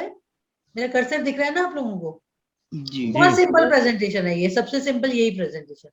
4,31,000 रुपए दिया, और LIC आपको 16 साल बाद 8,32,000 रुपए दी। आपने 10 साल दिया, 4,31 दिया, 16 साल में 8,32 मिलेगा। आरडी प्लान करके बहुत अच्छा बिक रहा है ये। इसको आप इस तरीके से एक जीवन लाभ को प्रेजेंट कर सकते हैं आरडी प्लान करके। इसमें प्रीमियम जो है, फिर जब आप आरडी की बात कर रहे हैं तो प्रीमियम ऑप्शन उसको मंथली बताएंगे। यहाँ पे हमने देखिए प्रेजेंटेशन में यहाँ मंथली लिया है ना, यहाँ पे दिख रहा है आपको 16-10। यहाँ पे प्रीमियम फर्स्ट ईयर रहेगा 3,668 और सब्सिक्वेंट ईयर में 3,589। तो मंथली प्रीमियम बताना है, मेच्योरिटी पूरी बतानी। अब मेरे पास एक बड़ा क्लाइंट है जिसको कि डेली की इनकम आ रही है, डॉक्टर है मान लीजिए, डॉक्टर्स प्लान करके भी इसको बेच सकते हैं। ऐसा एक क्लाइंट जिसके पास डेली की इनकम आ रही है 500 रुपए डेली, उसके लिए जस्ट एक पेशेंट की फीस है, डॉक्टर है तो पेशेंट की फीस है, और किसी सोर्स से उसको इनकम आ रही है अगर डेली की तो 500 रुपए उसके लिए पीनट्स है। अब उसको मैं वैसे अगर प्लान बताऊंगी तो उसको जल्दी से क्लिक नहीं करेगा। मेरे पास एक ऐसा क्लाइंट है जिसको अच्छी इनकम है। अब मैं उसको बोलती हूँ कि सर आपको अगर 1 करोड़ का कॉर्पस चाहिए तो आप पसंद करेंगे, क्या मिलेगा? पहले मैं उसको ये बताऊंगी आपको क्या मिलेगा, कि अगर आपको 1 करोड़ रुपया मिले और आपको सिर्फ 500 रुपए रोज ही देना पड़े तो उसको क्या लगेगा? थोड़ा सा लगेगा कि हाँ ये प्लान अच्छा है, मैं ले सकता हूँ। तो उसको हमने कैसे प्रेजेंटेशन करना है कि सर 500 रुपए रोज दीजिए, 16 साल तक ही आपको देना है और 1 करोड़ की आपको मैच्योरिटी मिल जाएगी। तो प्लान वही है सेम, 25-16। अगर 500 रुपए रोज कोई देता है, एज हमने 30 इयर्स ली है, थोड़ा बहुत वो एज के हिसाब से प्रीमियम चेंज हो जाएगा, तो उसका जो है 500 रुपए रोज में, 500 रुपए रोज में महीने का कितना होता है? 15,000 रुपए। आप इसको मंथली में भी ले सकते हैं, ईयरली में भी उसको बता सकते हैं। 40 लाख रुपए का इंश्योरेंस होता है जिसकी मैच्योरिटी उसको मिलेगी 1,05,00,000 रुपए। हमने तो 1 करोड़ ही बोला था और हमने उसको 5,000 रुपए 500 रुपए रोज बोला था, तो उससे भी प्रीमियम जो है ज्यादा ही बनता है, 1,80,000 थे, हम तो 179 ले रहे हैं उससे, है ना। इसको अगर आप 365 से डिवाइड करेंगे तो 500 से कम बनेगा ये, जो 1,79,000 उसको ईयरली देना है। तो 16 साल तक वो प्रीमियम देगा और 25 पे मैच्योरिटी। प्लान वही है, जीवन लाभ। प्रेजेंट करने का तरीका बस अलग है कि आप डॉक्टर्स को बेच रहे हैं तो 500 रुपए डेली का प्रीमियम बता के बेच रहे हैं और मैच्योरिटी पहले बता रहे हैं कि 1 करोड़ की मैच्योरिटी आपको चाहिए तो आपको सिर्फ 500 रुपए महीना देना होगा, तो वो इजीली एग्री हो जाएगा। आप लोग एग्री हैं कि नहीं इस बात से? जी मैम। अगर कोई डॉक्टर है जिसकी एक पेशेंट की फीस 500, 700, 1,000 रुपए है, उसको हम इस तरीके से बताएंगे तो वो कहेगा 500 की बजाय भैया 1,000 रुपए रोज से कर दो और मेरे को 2 करोड़ रुपया चाहिए, तो वो एग्री हो जाएगा इस प्लान के लिए आराम से।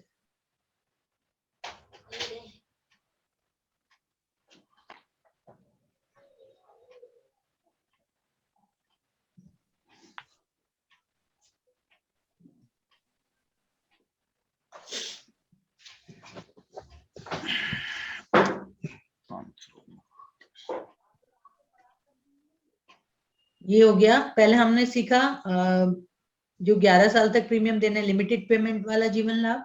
उसके बाद में हमने सीखा आरडी वाला। तीसरा हमने सीखा बड़े क्लाइंट के लिए डॉक्टर्स प्लान के नाम से। प्लान सेम,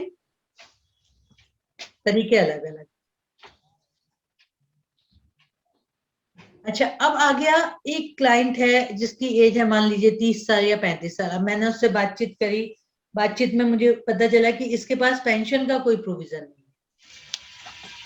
मतलब इनकम अच्छी है, कमाता अच्छा है, पर पेंशन का कुछ भी अरेंजमेंट नहीं है। आजकल तो सरकारी में भी नहीं है, तो प्राइवेट में जॉब कर रहा है तो है ही नहीं। तो उससे हमने पहला क्वेश्चन यही पूछना है, सर आपने पेंशन के लिए क्या अरेंजमेंट किया हुआ है? पेंशन, एक बात बताऊं, आने वाले समय का सबसे बढ़िया सेलिंग टूल है। आने वाले टाइम में कोई बच्चों के बारे में नहीं सोचेगा, कोई फैमिली के बारे में नहीं सोचेगा, सिर्फ अपने बारे में सोचेंगे। तो 2 ही प्लान बिकेंगे, एक पेंशन प्लान बिकेगा और एक मेडिक्लेम बिकेगा, हेल्थ प्लान बिकेगा। तो ये पेंशन प्लान तो आपको सीखना ही सीखना चाहिए। बहुत सारे तरीके हैं पेंशन प्लान को प्रेजेंट करने के, और बहुत सारे प्लान्स के जरिए हम लोग पेंशन प्लान दे सकते हैं। बट इसमें मैंने, क्योंकि आज का हमारा प्लान जीवन लाभ है, तो इसलिए जीवन लाभ को ही पकड़ के चली हूँ कि 10,000 रुपए पर मंथ दीजिए, सिर्फ 16 साल तक दीजिए और 50,000 रुपए पर मंथ की पेंशन लीजिए। अब किसी के बातों में पता चला है कि इसकी पेंशन की नीड है, उसको पहले हम नीड जनरेट करेंगे, उसको दिखाएंगे कि तुम्हारी ये नीड है। बातचीत करते हुए पता चला प्राइवेट जॉब में है। अब उससे पूछेंगे, कभी भी ये ऐसे नहीं बोलना है कि सर आपको तो पेंशन की जरूरत है, आपने पेंशन का कुछ अरेंजमेंट किया हुआ है? हमेशा कस्टमर से सवाल पूछिए। मतलब ये टेक्निक्स होती हैं जिससे हम कस्टमर का जो जो हम उसको बोलना चाह रहे हैं वो उसका विचार बन जाए। अगर मैं किसी को बोलूंगी आपको पेंशन लेनी चाहिए, वो कहेगा ये ज्यादा ही स्मार्ट बन रही है, ज्यादा ही शानी है कि मेरे को पेंशन लेनी है कि नहीं लेनी है, मेरे को डिसाइड करना है, ये कौन होती है बताने वाली। तो जब हम उससे बातचीत कर रहे हैं, उससे पूछा कि सर आपने पेंशन का अरेंजमेंट किया हुआ है? कुछ पेंशन का क्या अरेंजमेंट है आपका, या पेंशन का कुछ अरेंजमेंट है? तो वो सोचेगा यार पेंशन का तो कुछ नहीं है। आप फिर उसका विचार बन जाएगा, वो आगे से क्वेश्चन करेगा कि आप कुछ बताइए पेंशन के लिए अच्छा अगर आपके पास हो तो। अब क्या हो गया, ये मेरा विचार ना होके ये उसका विचार हो गया कि मुझे पेंशन प्लान चाहिए। आधा आधा जमीन मेरी वहीं पे तैयार हो गई कि इस मेरे को, हाँ अब ये फाइनल हो गया कि मुझे पेंशन प्लान चाहिए। अब पेंशन प्लान के लिए कौन सा देना है, तो एक ये तरीका जीवन लाभ का है जो मैं आपको बता रही हूँ, जो आज हमने सीखा था सेटलमेंट ऑप्शन वाला, वही तरीका है ये। अब मैंने उसको क्या बोला कि पेंशन प्लान के लिए 10,000 रुपए महीना दो आप, सिर्फ 16 साल तक देना है और 50,000 की आपको पेंशन मिलेगी। उसको अट्रैक्टिव लगेगा नहीं लगेगा कि 10 देना है 50 मिलेगा? कुछ झूठ नहीं बोला मैंने, उसको कुछ बढ़ा चढ़ा के नहीं बोला है, मैं दे सकती हूँ। कैसे दे सकती हूँ? सिंपल है, बस सिंपल जीवन लाभ, बस उसकी मैच्योरिटी को हमने 15 साल की सेटलमेंट कर दी है। 25 लाख की जीवन लाभ दी है,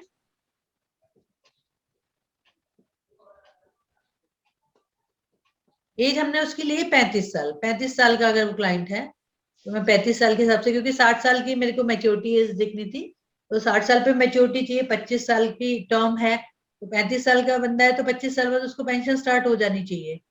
तो 10,000 रुपए महीना उसका लगभग प्रीमियम बना, 10 से कम ही बन रहा है। देखिए जो मैं बोलती हूँ उससे कम प्रीमियम बनता है, जो मैं बोलती हूँ उससे ज्यादा मैच्योरिटी मिलती है।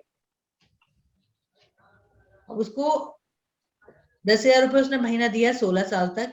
सिंपल, ये यहाँ तक तो प्रेजेंटेशन ऐसी है जैसे हम लोग देते हैं। आपने 10 साल दिए, 25 साल पे मैच्योरिटी। अब मैंने इसमें क्या किया है कि जो 25 साल की मैच्योरिटी थी उसको 15 साल की सेटलमेंट में कन्वर्ट कर दिया।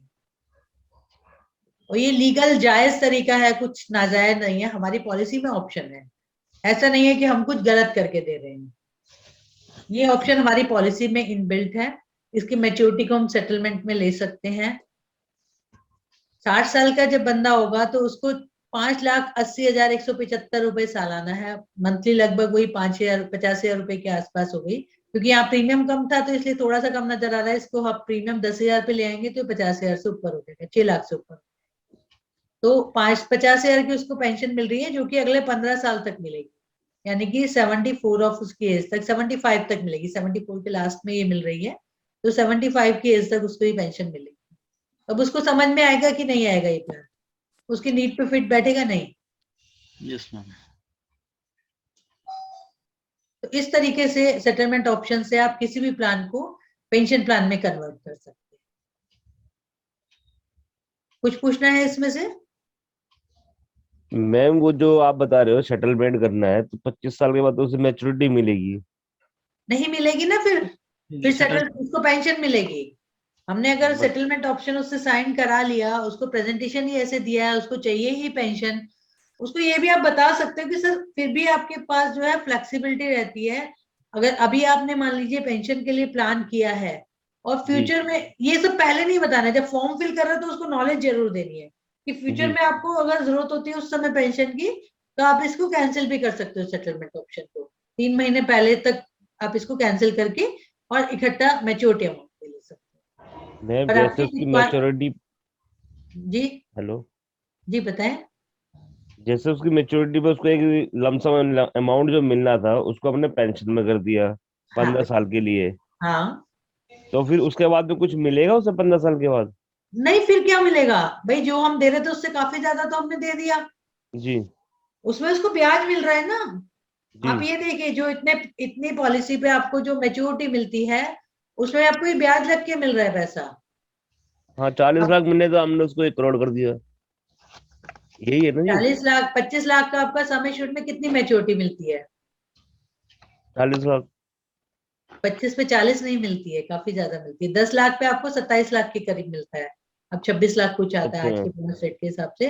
तो जी। अगर 10 पे हमें 27 मिल रहा है तो 27 दूनी 54 और लगभग 62-63 हजार की मैच्योरिटी बनती है इसमें, 62-65 लाख की। उसको हमने ये कन्वर्ट, जब हमने ईएमआई में कन्वर्ट किया तो उसको 87 लाख रुपए मिल रहा है टोटल। ये देखिए यहाँ पे नीचे, उससे ज्यादा वो क्या लेगा भाई? 18 लाख रुपए उसने दिए हैं, 18,70,000 दे के हम उसको 87,17,000 की मैच्योरिटी दे रहे हैं। इससे ज्यादा क्या एक्सपेक्ट करेगा कोई? सही बात। जी मैम, हम उसको अगर किसी फालतू को दे रहे हैं। ज्यादा चाहिए तो वो इसको ज्यादा अमाउंट को और बढ़ा दे, 10,000 की बजाय 20,000 रुपए महीना कर दे, उसको जी 1 लाख रुपए की पेंशन मिलेगी। वो तो क्लाइंट के नीड के हिसाब से, जैसी क्लाइंट जी है मैम। जैसा क्लाइंट है उसकी फाइनेंशियल कंडीशन और उसकी जरूरत, इसको कम भी कर सकते हो। मान लीजिए जी कुछ मैम। लोगों को लग रहा होगा कि उसका क्लाइंट बेस ऐसा नहीं है कि वो 10,000 रुपये महीना निकाल पाए, तो इसको आप 5 लाख से भी 5,000 कर कर। सकते हो। 5 लाख की पॉलिसी दे दीजिए, 5 लाख पे तो प्रीमियम भी बहुत कम बनता है। Sorry 5 lakh, sorry 25 5,000 lakh month. की तो 12.5 लाख की दे दीजिए, 5,000 जी रुपए पर मंथ की पेंशन प्रीमियम के लिए। जी 2,000 से भी दे सकते हैं, 3,000 से, जितना गुड़ डालेगा उतना मीठा होगा। जी। सब्सिडी प्लान करके, फिर वही प्लान, वही बताने का तरीका अलग, सेम प्लान है, सेम प्रेजेंटेशन है। सब्सिडी प्लान हमारे इंडिया में क्या है कि जो मिडिल क्लास हम लोग हैं उसको रहता है, लोअर क्लास को तो बहुत सब्सिडी मिलती रहती है, और मिडिल क्लास को एक कोफ्त रहती है कि हमें तो यार कहीं से सब्सिडी भी नहीं मिलती, और हम लोग जो है इतना सारा टैक्स देते हैं और सब कुछ देते हैं। तो ये हम इसको प्रेजेंट कर सकते हैं कि मिडिल क्लास के लिए सब्सिडी वाला प्लान है। इसमें बताना कैसे कस्टमर को कि 30% आप देते हो, 70% की आपको सब्सिडी मिल जाती है। और आपको जो है, अगर मान लीजिए आपको 100 रुपए मिल रहे हैं तो उसमें से 30 रुपए आपने दिए और 70 रुपए LIC आपको दे रही है सब्सिडी के रूप में। सब्सिडी सिर्फ जो आपका बोनस है उसको नाम दिया गया है, तो उसको प्रेजेंट आप ऐसे कर सकते हैं कि सब्सिडी, LIC का सब्सिडी का प्लान आप 30% आप दीजिए, 70% आपको एक्स्ट्रा होके मिलेगा। प्लान वही है सेम, जीवन लाभ, बताने का तरीका अलग है। 30% के करीब प्रीमियम जाता है, मैं आपको दिखा भी देती हूँ, मैंने इसमें प्रेजेंटेशन इसकी भी बनाई है। 10 लाख की पॉलिसी का मैंने इसमें प्रेजेंटेशन लिया है।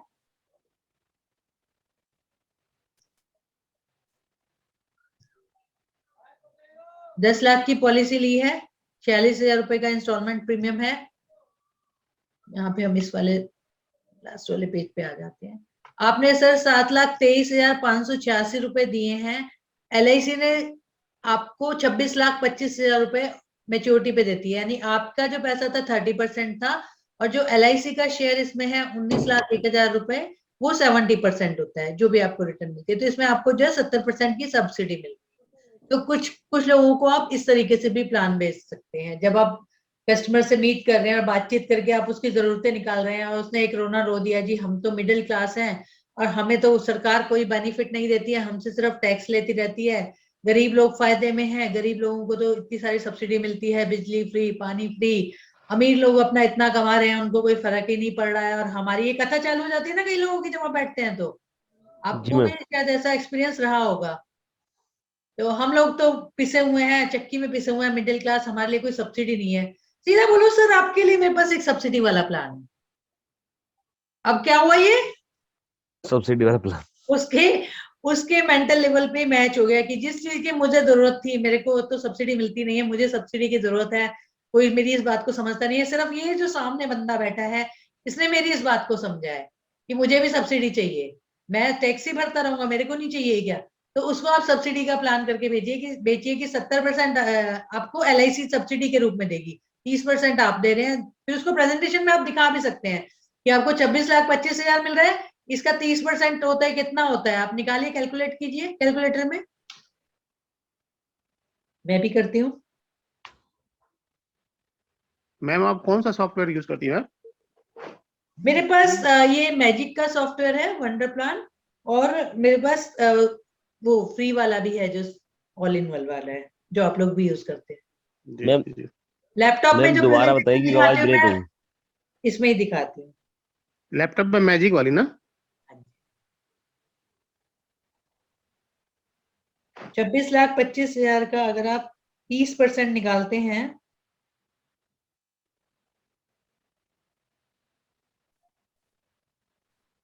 तो कितना आता है, 7,87,000 रुपए। हम तो 30% बोल रहे हैं, तो 30% से भी कम है, 7,23,000 ही दिए हैं हमने। 30% भी 7,87,000 होता है, यानी 30 से भी ज्यादा, 70% से भी ज्यादा आपको सब्सिडी मिल रही है इस प्लान। तो इस तरीके से बताएंगे तो उस क्लाइंट को जल्दी पिच करेगा। ये प्लान वही है, तरीका नया है। इसके लिए आप मैसेज भेज सकते हैं कि LIC का सब्सिडी वाला प्लान केवल 30% आप दीजिए और 70% का एक्स्ट्रा फायदा लीजिए। ये मैसेज भेजेंगे तो कस्टमर आपको कांटेक्ट करेगा, LIC का सब्सिडी प्लान है, इतना भी भेज देंगे तो लोग आपसे कांटेक्ट करने लग जाएंगे।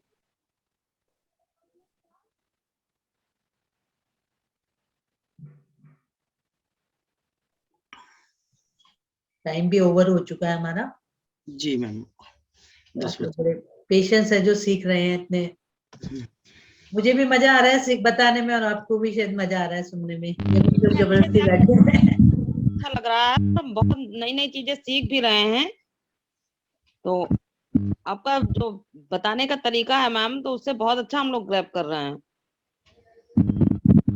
एक्चुअली जो एक्सपीरियंस से बताया जाता है ना, वो दिल से बोला जाता है। मैं जो भी बोल रही हूँ वो दिल से बोल रही हूँ। जी एग्जैक्टली। मैं बुक से सीख के कुछ भी नहीं बोल रही।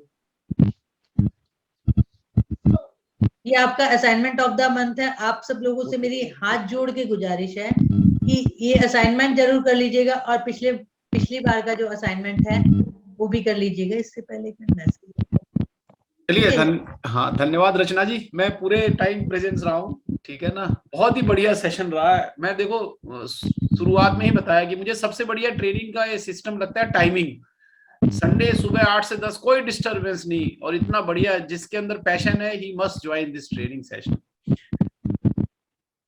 इन लोगों ने जो सीखा है तो सीखा है, मैंने भी कुछ सीखा जरूर है आज की ट्रेनिंग से।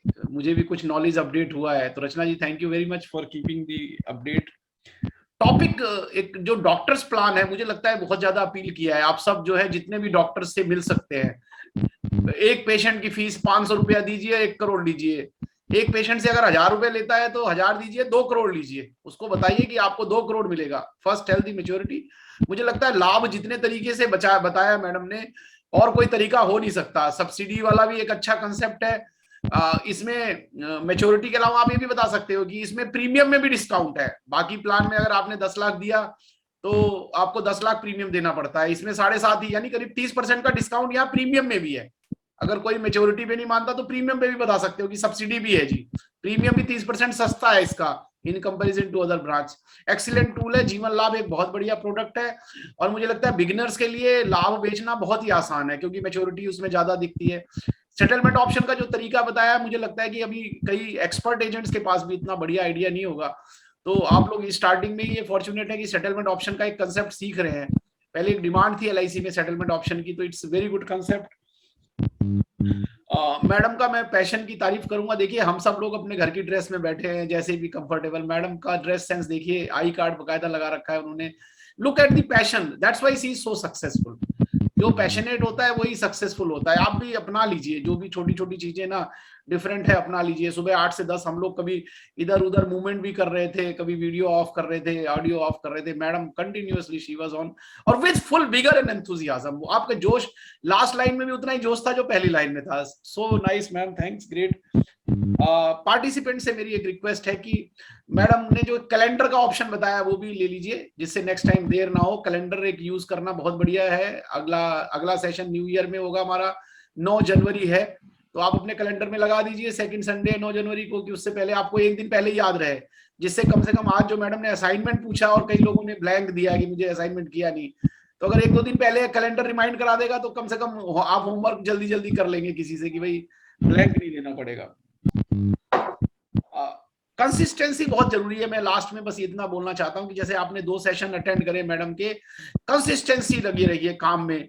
सक्सेस आप देखिए ना जरा, कई बार कॉज भी अगर इतना अच्छा ना हो, किसान आंदोलन देखो आप, ये लगे रहे 365 दिन। इतनी तगड़ी सरकार, जिसने सर्जिकल स्ट्राइक करी हो, जिसने एयर स्ट्राइक करी हो, वो सरकार कभी झुक सकती थी? नहीं।